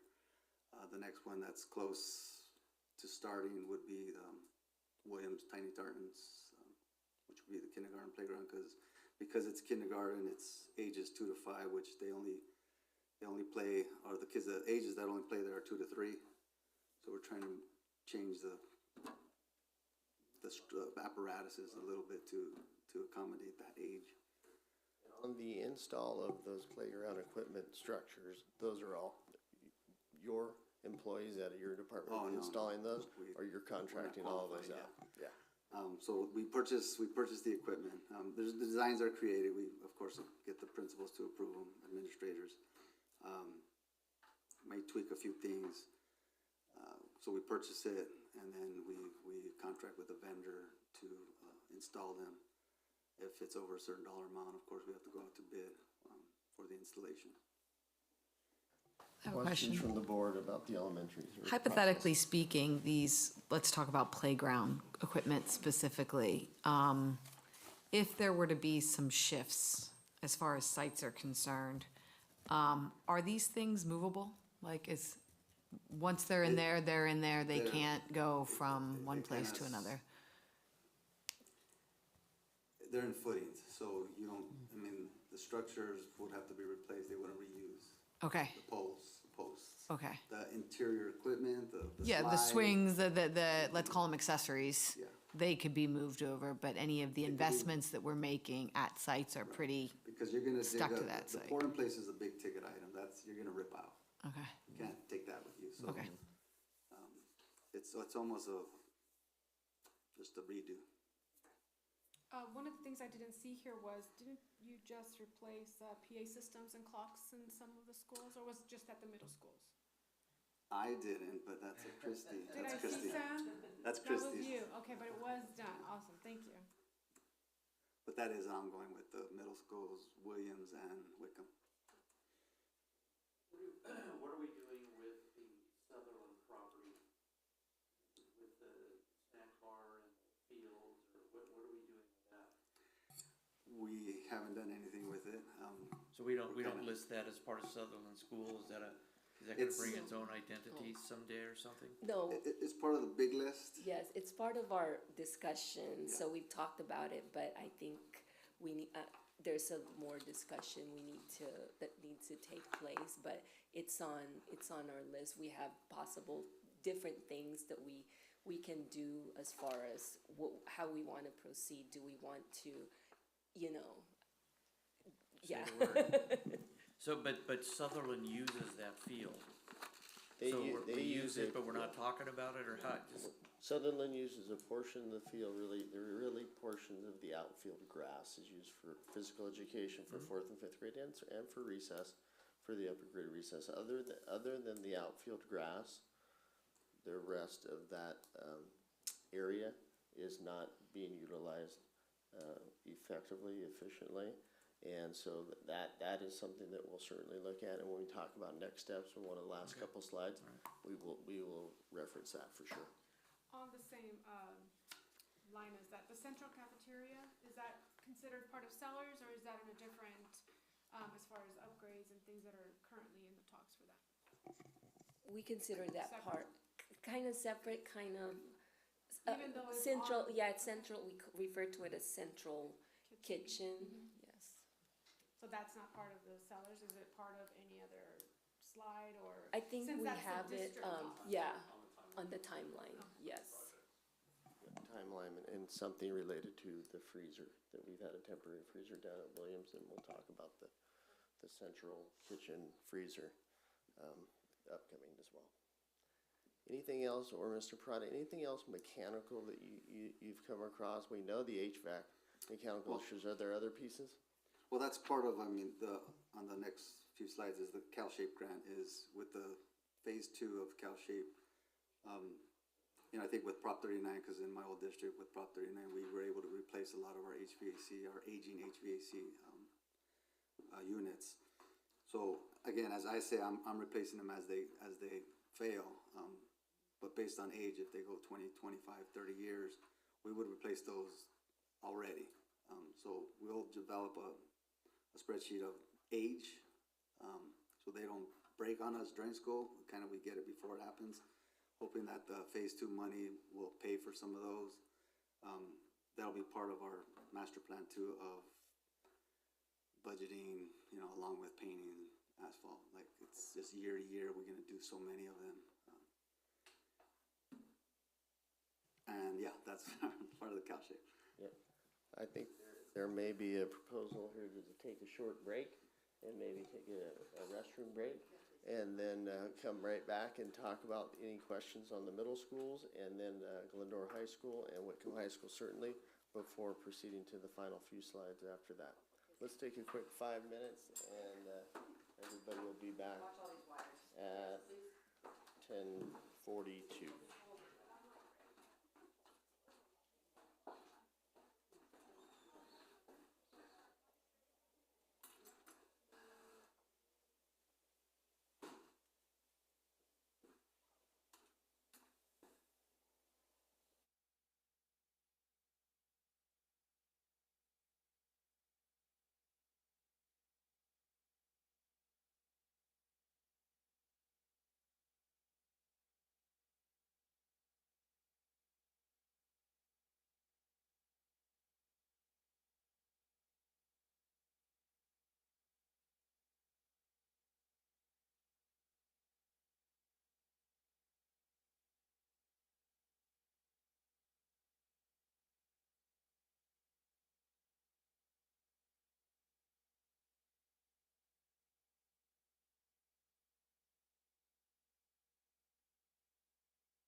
All right, we're coming back after a brief break / caucus, and we're gonna have Mr. Parada rejoin us at the podium. And we are talking about both of our middle schools, Goddard Middle School and Sandburg Middle School, some of the work that's been done there, is being done or will be done, coming forward. So, Mr. Parada, the middle schools. Hi again. Something noted at the middle school is, well, you know, if you don't know, the scoreboards got replaced at the gym, courtesy of the city. They also purchased a walk behind scrubber for our gym floor. Thank you, City of Glendora. As part of the boiler chiller continuous issues, we have now a quarterly service with our train contractor who specializes in boilers, chillers, cooling towers. And they made some recommendations. It'll be on the other sheet. You know, we've trimmed the trees behind the cooling tower so it doesn't dirty it, so it doesn't, the water that gets filtered through isn't as dirty or stays clean. We've always had ChemPro come out here do our water treatment in our cooling towers just to make sure that the pH and the levels are at the rate they should be. There was a concern that when it gets humid in the classrooms, sometimes the glue from the floor tiles come up, gets sticky, gets gooey. So we started doing, we did a trial with Goddard over the break, removing the VCT and glue and doing a grind and seal of the concrete. So it's a concrete floor now. It's working so far. They like it. The complaints are down for that, and you know we want to continue it. We would have to phase them all in, you know, and of course Sandburg would go as well because they have the same concerns and issues. Sandburg, as I mentioned, over the Christmas break or spring break, we did asphalt repair in one section of the basketball courts. I will continue to get proposals for each section and not just Sandburg, but at every school playground, as well as do a survey or a priority list of, you know, working with Jeanette on the funding part of it and phase it all in.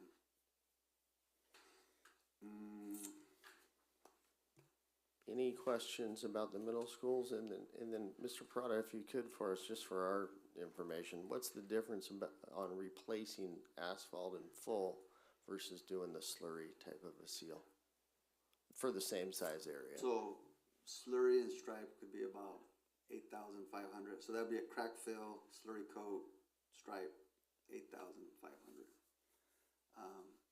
A grind, a relay, a stripe, about 48,000.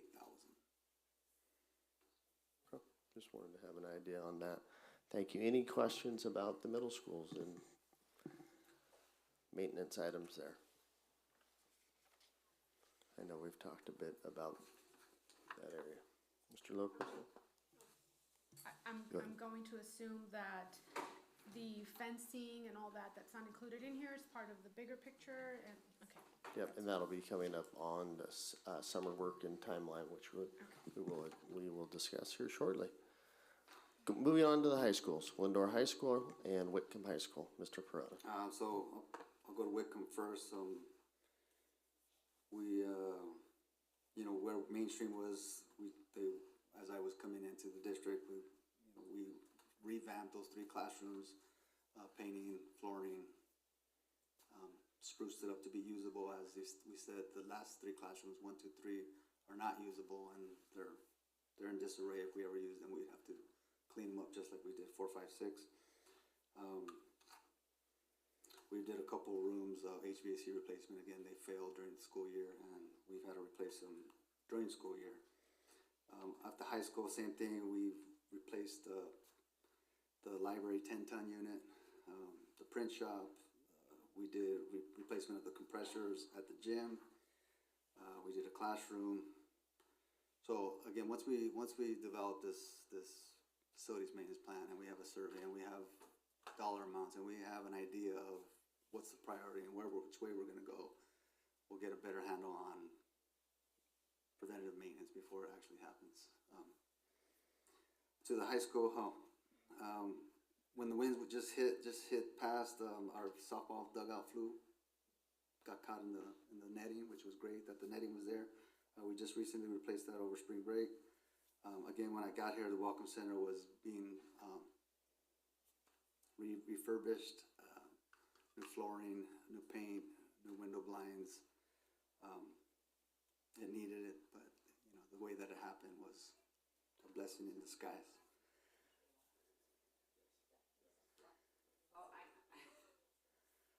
The asphalt in the parking lot was done as I got here. The main was slurry coated. It was restriped. I know there was a tree there that was removed. We also did the tree that was removed by the kitchen serving line. We redid the concrete there over the break. We did a section by the trash bins where it was trip hazards. So we did a section of that asphalt. We're scheduled to do the asphalt in the tennis courts over summer. Probably would just be a slurry coat and restripe. We did the tree trimming over Foothill, all the pine trees and everything in that quad area. Tree trimming will continue, throughout the school year as is needed. That's it for the high school. There's some, again, on the to-dos that will come up on the last page. Yes, there are certainly significant projects at Glendora High School for sure, and we've had some significant concerns at Whitcomb High School in regards to the electrical and the electrical capacity, which was previously referenced or discussed as well. Any questions from the board? Glendora High School or Whitcomb? All right, seeing none, let's move on to GUSD summer projects and timeline, things that we're working on. So some of these are summer, some of these are in time, not timeline, in time. Future, and into the future. Kind of what Mr. Clifford said is Southern is not on there. It's on a bigger list of items that me and Jeanette have discussed of what are we going to do, what are we going to do with the property, what are we going to do with the repairs, how are we going to get this back to usable space. So that's a bigger conversation. But some of the summer projects, HVAC work will continue at the middle schools. We'll have them there again over the summer, making sure everything's ready to go for the school year. The fencing is a discussion for the two middle schools and for Williams, which is a bigger discussion of not just the front of the school. As I said, the STEAM labs are at Cullen and Stanton over the summer. We will be getting those ready for the school year, to open for the school year. Talking about the freezer that's down that we have rented at Williams right now. Working with the architect to design and place the new freezer. We'll be working on that one. Playground equipment at the elementary sites, asphalt refurbishment, kind of spoke on that. Aviation room, we're still have to mount a TV, and we're going to be opening up the 2 rooms to join, so you can walk from one room to the next room. Very good. Before we move on, let's tackle the first 4 or 5 bullets, because those are some significant items and projects. STEAM labs, fencing, at middle schools in Williams, HVAC work, central kitchen freezer, and maybe playground equipment. And we can leave the group after that. GHS will have a significant section there that's specific to them. But any additional comments from Executive Cabinet or questions from the board on those bullet items? As far as that you had mentioned, some things are definitely this summer, some things are things that you'd like to start working on, but I'm sure some funds and dollars are an issue. The STEAM labs will definitely get taken care of this summer. The fencing is an ongoing or is going to be taken care of this summer? It's an ongoing. Okay, that's okay. I think There's no wrong answer it's kinda here. like what I We said- just want to what I manage said is the discussion expectations. Is the back of the school. Yes, Okay. so I wanted to piggyback on what Anthony mentioned. So the front of the school we talked about, and then there's the. You mean Williams specifically? Williams and both middle schools. And But for both, middle okay. schools. So the front of the school, and then we also have, it was brought up that the back of the school too, like up by the fields and track and whatnot. So it's the back at the middle schools, but the front at Williams? Correct. You're not talking about putting fencing on the front of the two middle schools? Yes. Just wanna make sure for the, No, for the yes, community, no, you we are. talking That's what I about- want, that's we- what I so want. for- I want the community Yes. to be. So for the middle schools, we're talking about the front and the back. For Williams, we are talking about, the front, the front by restructuring the Okay. current, fencing. Okay. That's there, and for the middle schools, it's a little bit more of a bigger, because we're talking about the back, and I know a few months ago, prior to me being in this position, they did a walk of the back with a couple of city personnel along with Mr. Parada, and so there were some discussions on that.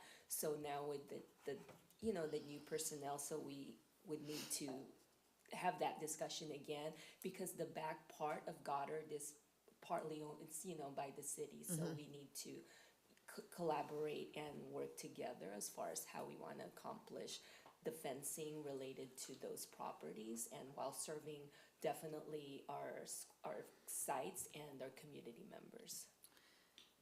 I don't think I have a vision for the front of the middle school. I don't understand that either. This is the first I've heard of that. Yeah, Dr. I need Prince, like a rendition of it, or I need to see what it's going to. Dr. Prince could perhaps speak, and I know Mr. Osborne from his experience at Sandburg can speak to it. It's basically sealing off the fronts, securing them a little bit better with not too much additional fencing at one, maybe a little more fencing at the other. Yeah, so this has actually been something that we had both worked on when we were principals at the middle schools. And so a lot of what it is, for example, when the kids are going to and from classes or to and from the office, they have to exit the gates to come in. And if you leave those gates open, really anyone can choose to walk straight into the campus. So we have been working on for a long time and finally coming to fruition, getting to where you place the gates where it forces the public to come into the office to get to campus. So leaving one where it's behind and you have one office door open, the gates on the other side of the office come in front of that door, so kids can come in and out of the office, staff can, without ever having to actually leave the fencing. Oh, sorry. Kids can come in and out without ever having to leave the fencing, but anyone from outside would have to come through the front office and then could be escorted on campus if appropriate. So I have a question. I know you said that conversation is still pending because you're working with the city, but it's my understanding that the MOU that we worked on is going to be effective like in July. So how is that going to work as far as opening up the fences in the back for the public to have access to versus our students, if it doesn't sound like we're there where it's going to be done by July 1st? Do we have a date of some sort where it's going to be started? So for those, for example, at Goddard, the community right now too, there's a signage, but people miss it, that they It's can't. not very good signage. No. So we've talked about definitely doing some revisions on the signage, but the public has access to that location after 4 p.m. But prior, it really should just be our students. I understand what Right. it is, but what you say it is, but the reality is that those gates are always open. Right. And I can tell you, as far as Goddard, those back gates are always open. I walk my dog by there every single day.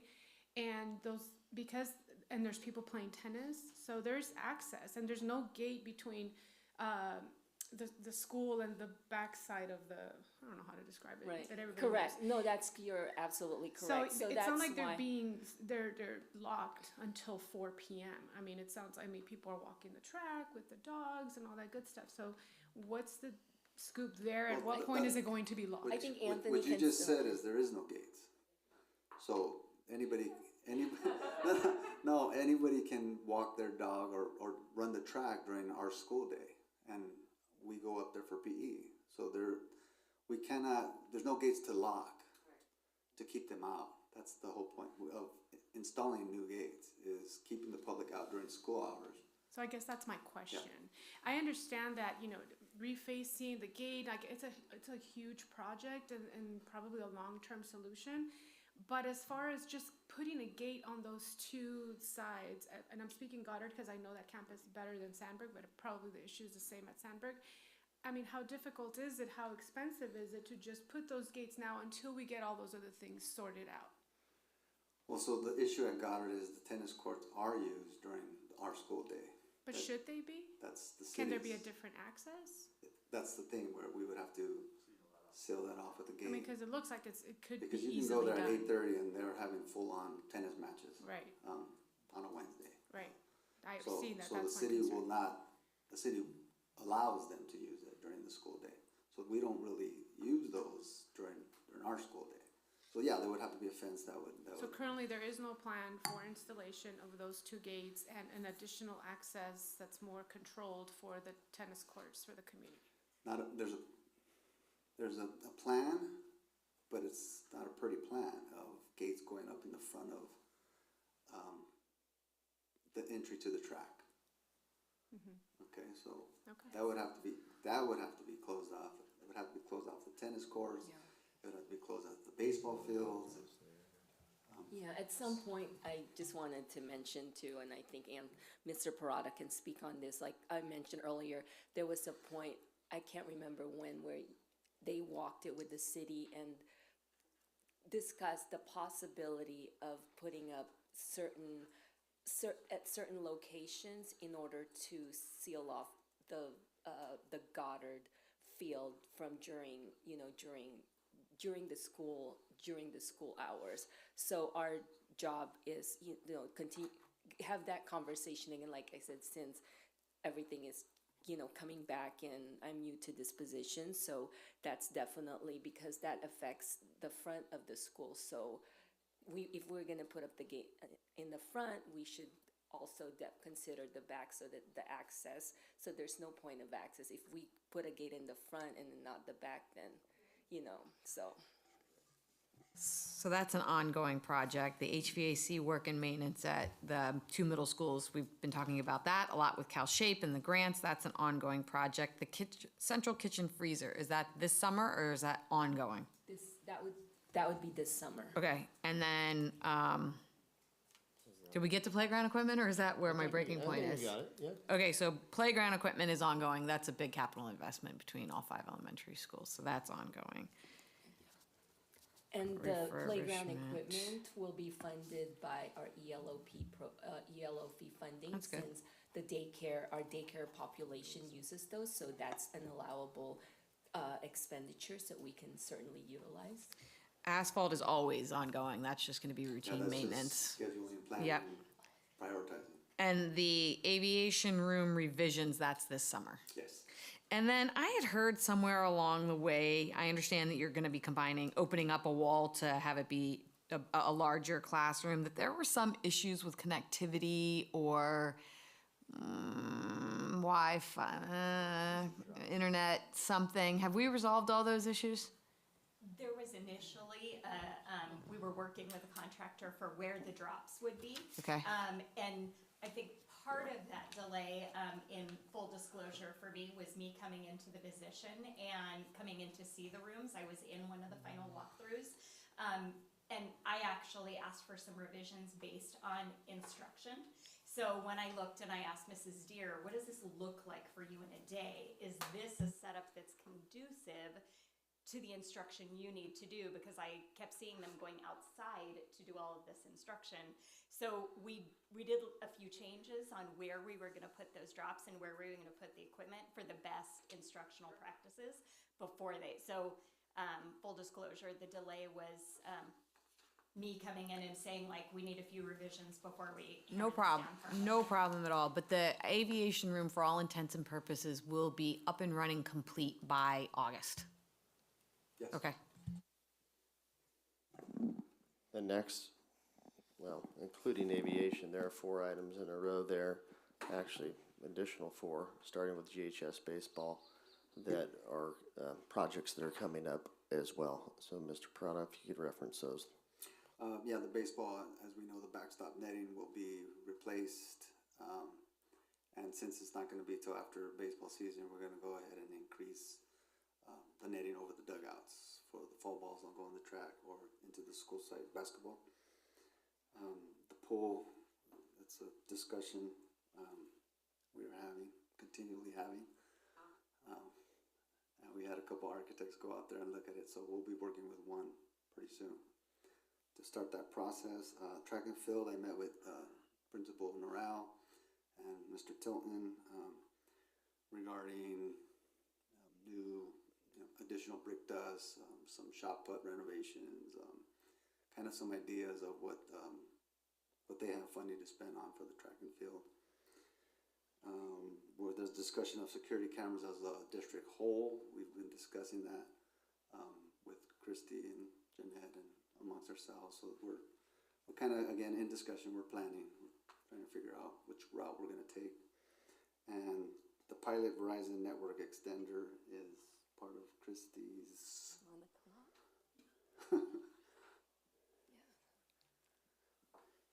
I also want to add, we'll keep everybody posted regarding the GHS pool. Tomorrow we will be having the architect along with the pool construction type consultant to go through in detail what would it entail, like kind of doing like a menu. Okay, this is gonna cost to do this and so on and so forth. So that is taking place tomorrow. And then I also met with the high school team, Mr. Llewellyn, Mr. Tilton, and Mrs. Norrell, to talk about the track and field renovation as far as what they want to do. So they felt that in order to, just to have a facility for practice and whatnot. So definitely the brick dust that Mr. Parada had mentioned and revising the shot put.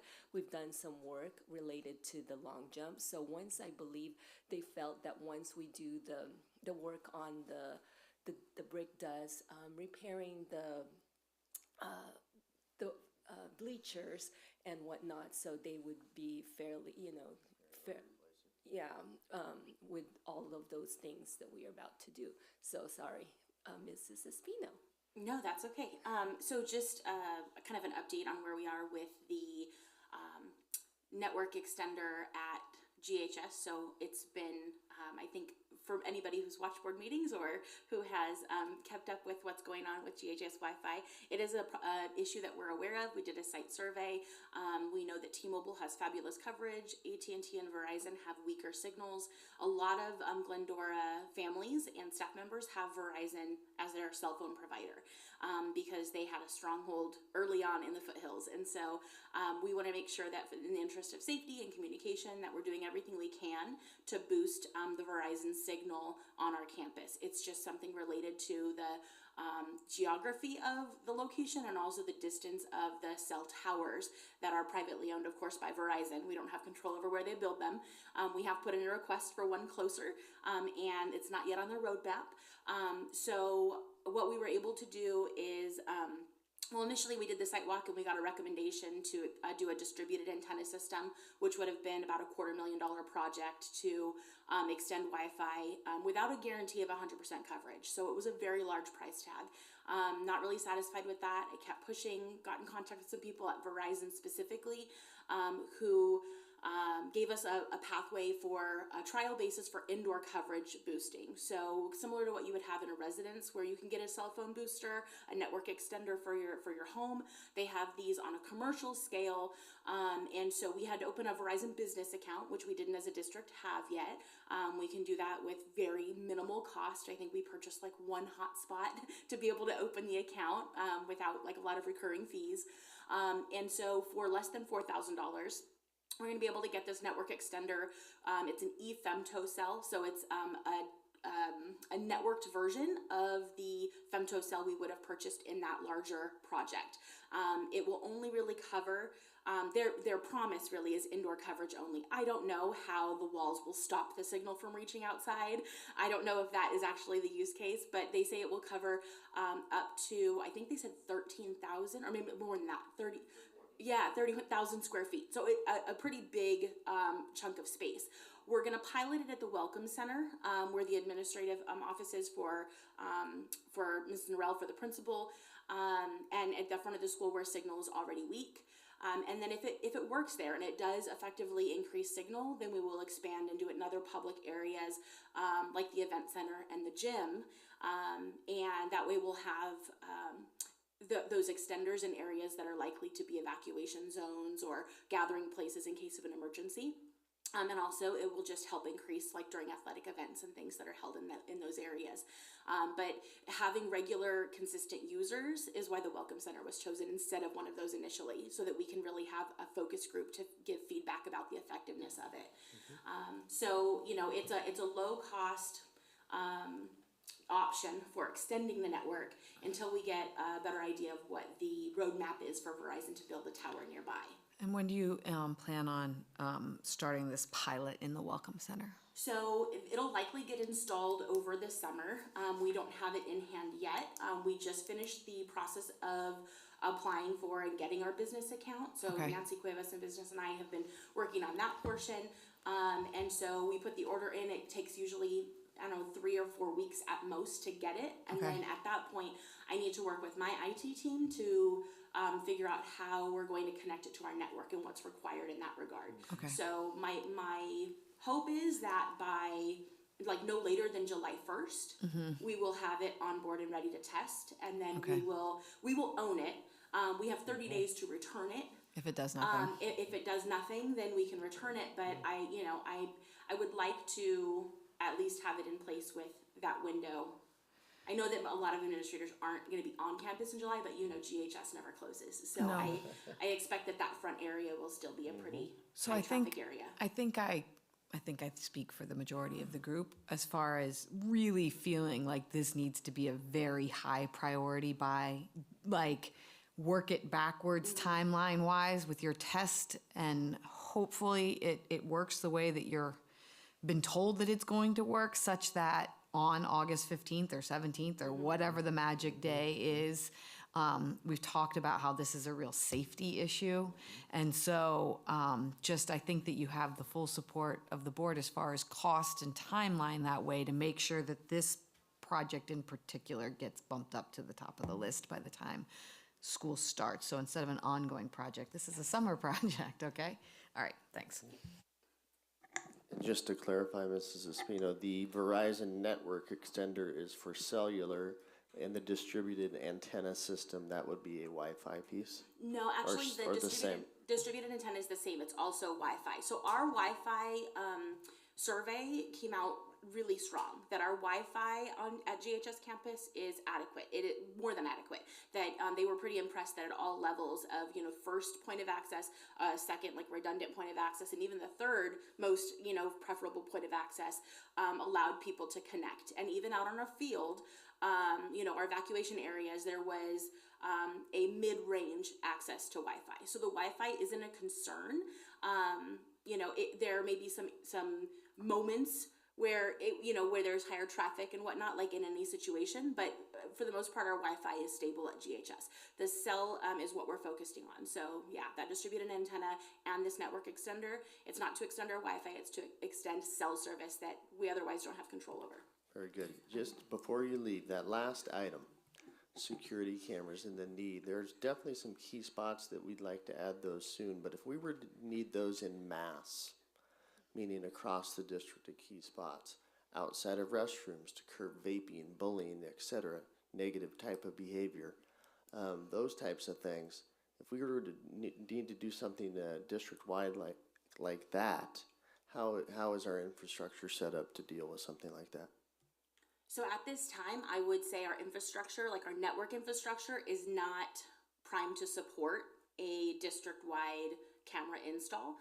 There is a plan though in our next E-rate cycle. So we do get E-rate funding. So we have 50% discount on items that help with either internet incoming to the district or internet being transmitted through the district.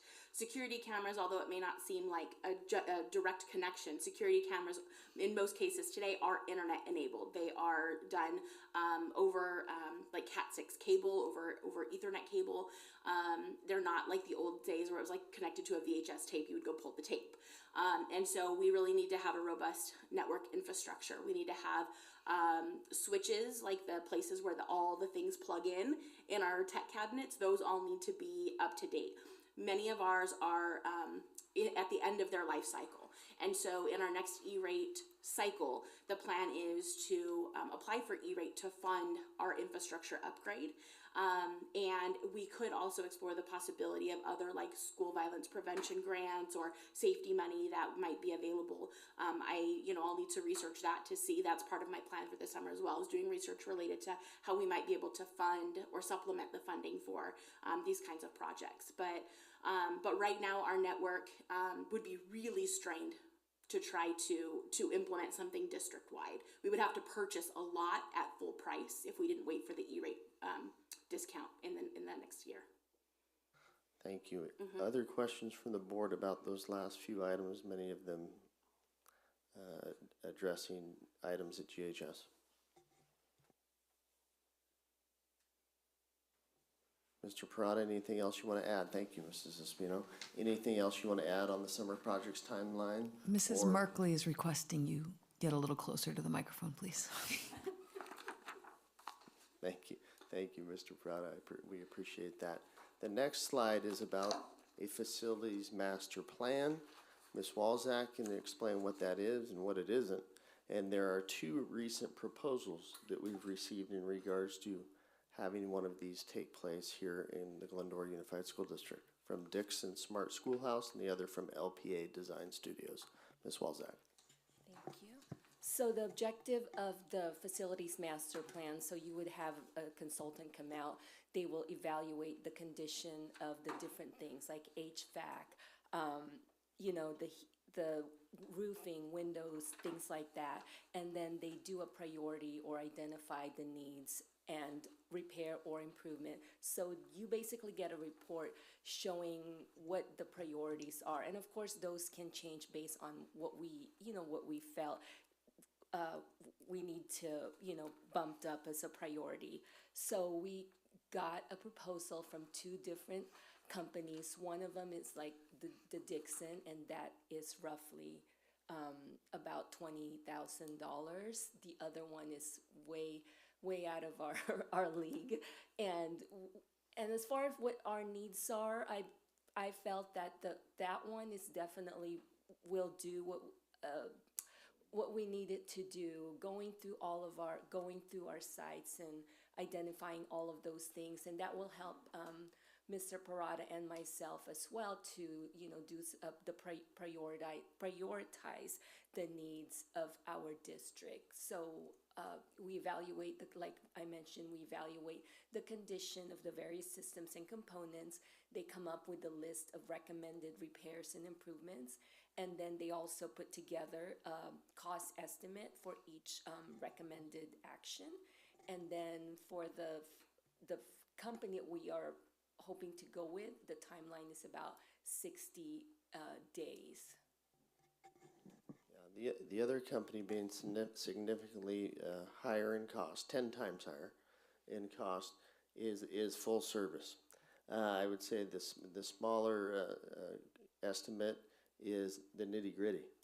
Here are the things: electrical, plumbing, mechanical, HVAC, base needs, what needs to be done. The other company is, they come in, they work with you, and they organize your focus groups, and they have discussions at sites and district, and set all goals and go through an entire process to get there.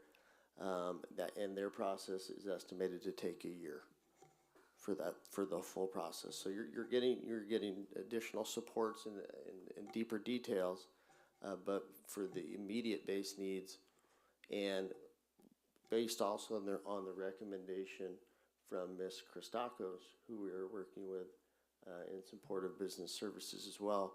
She has experience working with both these companies, and she believes that for what we need now, Dixon makes good sense.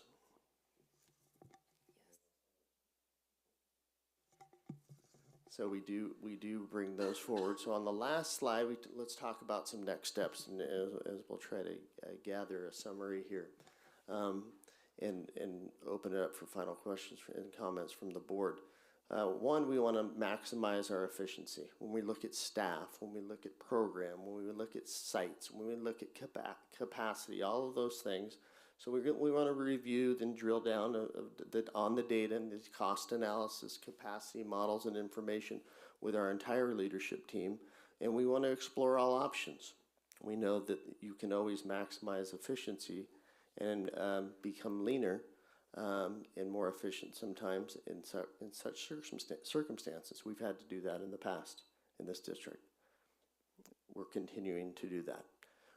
Our ongoing collaboration with the City of Glendora, the Joint Use Facilities Agreement, MOU, which was referenced earlier, we want to maximize that work and even go beyond, look for other ways that we can collaborate with the city on projects, space, staffing, etc.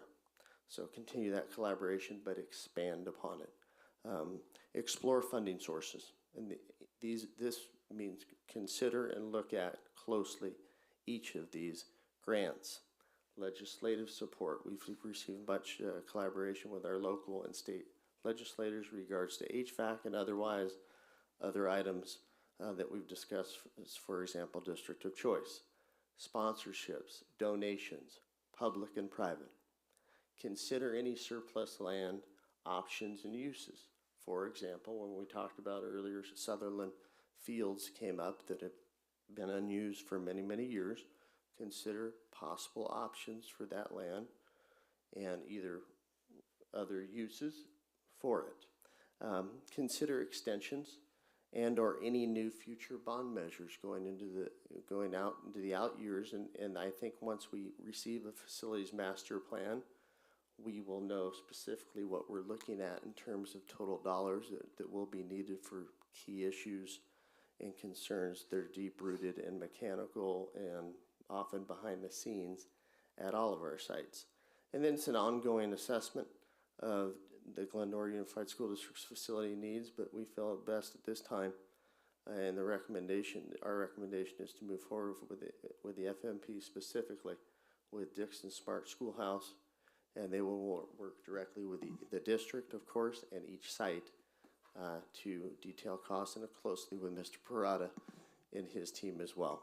So hearing that and hearing the information presented, we open it up to questions from the board.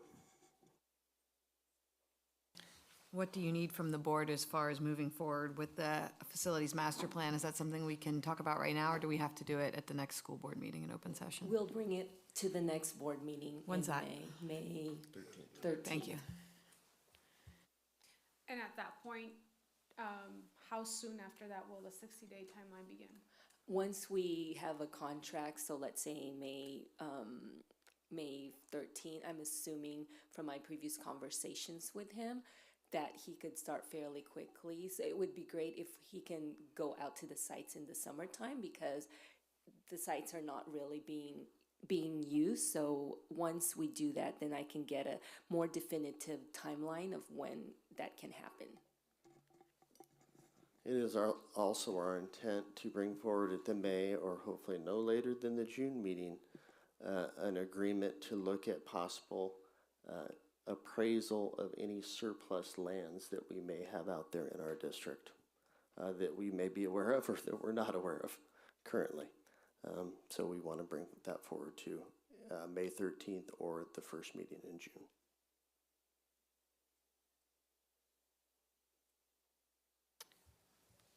So what is the next step if we go ahead and approve a master plan and the surplus properties, et cetera, as far as like continuing this special session on facilities enrollment, what's the next step in your mind? Like, are we gonna have another one of these in July or August? What do we do next? To review the facilities master plan. Yeah, we can certainly do another session. We can discuss the facilities master plan and then revise the model we presented earlier. And I do like President Clifford's recommendation regarding the allocation of our fixed costs based on, I do like that. So we would incorporate that and then review that information once again. Because I think the easy thing, I don't know, it doesn't have a slide number, but the page that talks about data dive unrestricted general fund, basically, when you apply the overhead evenly, and I would include Williams in it, but that's up to you, it's not a burning issue with me. But it's still a site that requires our attention, so you probably should include it. And then you would say, okay, in the cost per student, we already know what we get paid per student. So then each one of those bullets would become either a favorable or an unfavorable variance. In other words, the logic behind it is Glendora High School, the more students that are at a location, the more favorable it is for us. And so in theory, if you had one location and all 6,000 students went there, you'd be in heaven because, that would be it. And when you look at facilities in relation to attendance and enrollment, that's the key figure. So, every one of those facilities requires the same amount of, district attention. And so then you would go down that cost per student list, and it would be a red number or a green number. Like it would say, if our number, and again, it's hard because they're different payments. So you would probably take, like at Cullen, you would take an average of TK through 5, whatever that average is, and you put it there. And then next to it would be the cost. And if the cost was less than the revenue, boom, we're in good shape. And then you could go down. Then a board can make a decision based on that. And then if it's a working document, if it's actually a working sheet, you could make assumptions. You could put performance together. Like, here's the performa if we took these 15 classrooms that have these other programs and put them in a capacity model. And as an example, is if you had a location that was already it was unfavorable, but it was close, and then you moved 30 students to it in a preschool, and then you brought that money with it, that would make that favorable, and then you would have the asset available. And so in theory, you would have all green numbers on that one thing, and then you would have $30 or $40 million in potential revenue that you'd be able to maximize from whatever was left over, right? And then you could say, okay, in the master plan, here's the plan, this is gonna buy this is gonna fix that, and then you put that plan in place. So we're almost there, I think, but my recommendation to the board would be that, we move forward with some of the things that we talked about, which was the funding of the money that we had. It's approximately $160,000, putting that into the Glendora High School athletic track, the entire arena there, and get that done. And then we start looking at other things. My closing comment would be, on weekends and after school, are we responsible for what happens at school sites? Like at Goddard, for instance, I'm at the middle schools frequently on the weekends for sporting activities. And when you get there in the early morning, there's children running everywhere, and there's a bunch of dogs off leash that are running. Like people have their like somebody's up there training dogs to do things in the morning, and then there's people that are running track and their dog's off a leash, and then kids will come by and the dog gets distracted and runs over there. There's like no administration of any kind of thing, and I'm not saying it's a wonderful Glendora event, but is the district responsible if something happens in the interaction of the animals that are there and the children that are there when we're not in session? So if we have events going on, for example, we have, just as hypothetically speaking, let's say the GALL, where they use the Goddard field. So when they use our field, they have to provide us with their liability insurance. So we're not responsible, but whoever is using the field is responsible for it should anything happen. That's why it's really important, and we advocate that we make sure that they do have the proper So we don't have to be there insurance. supervising it or doing that, but somebody should be supervising it. They're responsible, so they should be supervising that event. And we also talked about that in the MOU with the Yes, city, correct. where we are, I don't remember what the insurance term was, but mutually and reciprocally responsible to each other equally that way because we indemnified each other, but Yes. During I mean, time- make no During the mistake, time. if something were to happen during, let's say, in her case, the Glendora American Little League yes, they should be responsible, but it has happened in the past where all three parties become responsible for any sort of incident. Yeah, but it's just to, trustee Garcia's point about security and fencing, I mean, everything's opened up, so, I mean, you know, the residents wanna just let their dogs run free, and I mean, that's fun too, but when you have children events and that's happening, to me, it's always creating an issue, and people are going, the moms are in peril, and the dogs are doing, and the owners are like, oh no, it's a nice dog, and the dog's growling, and the hair's, you know, it's one of those, and I just didn't know how we handled that, but now I do. Nobody and everybody is responsible. Okay, is there no further questions from anyone in the room? Then, we'll call the meeting adjourned, thank you.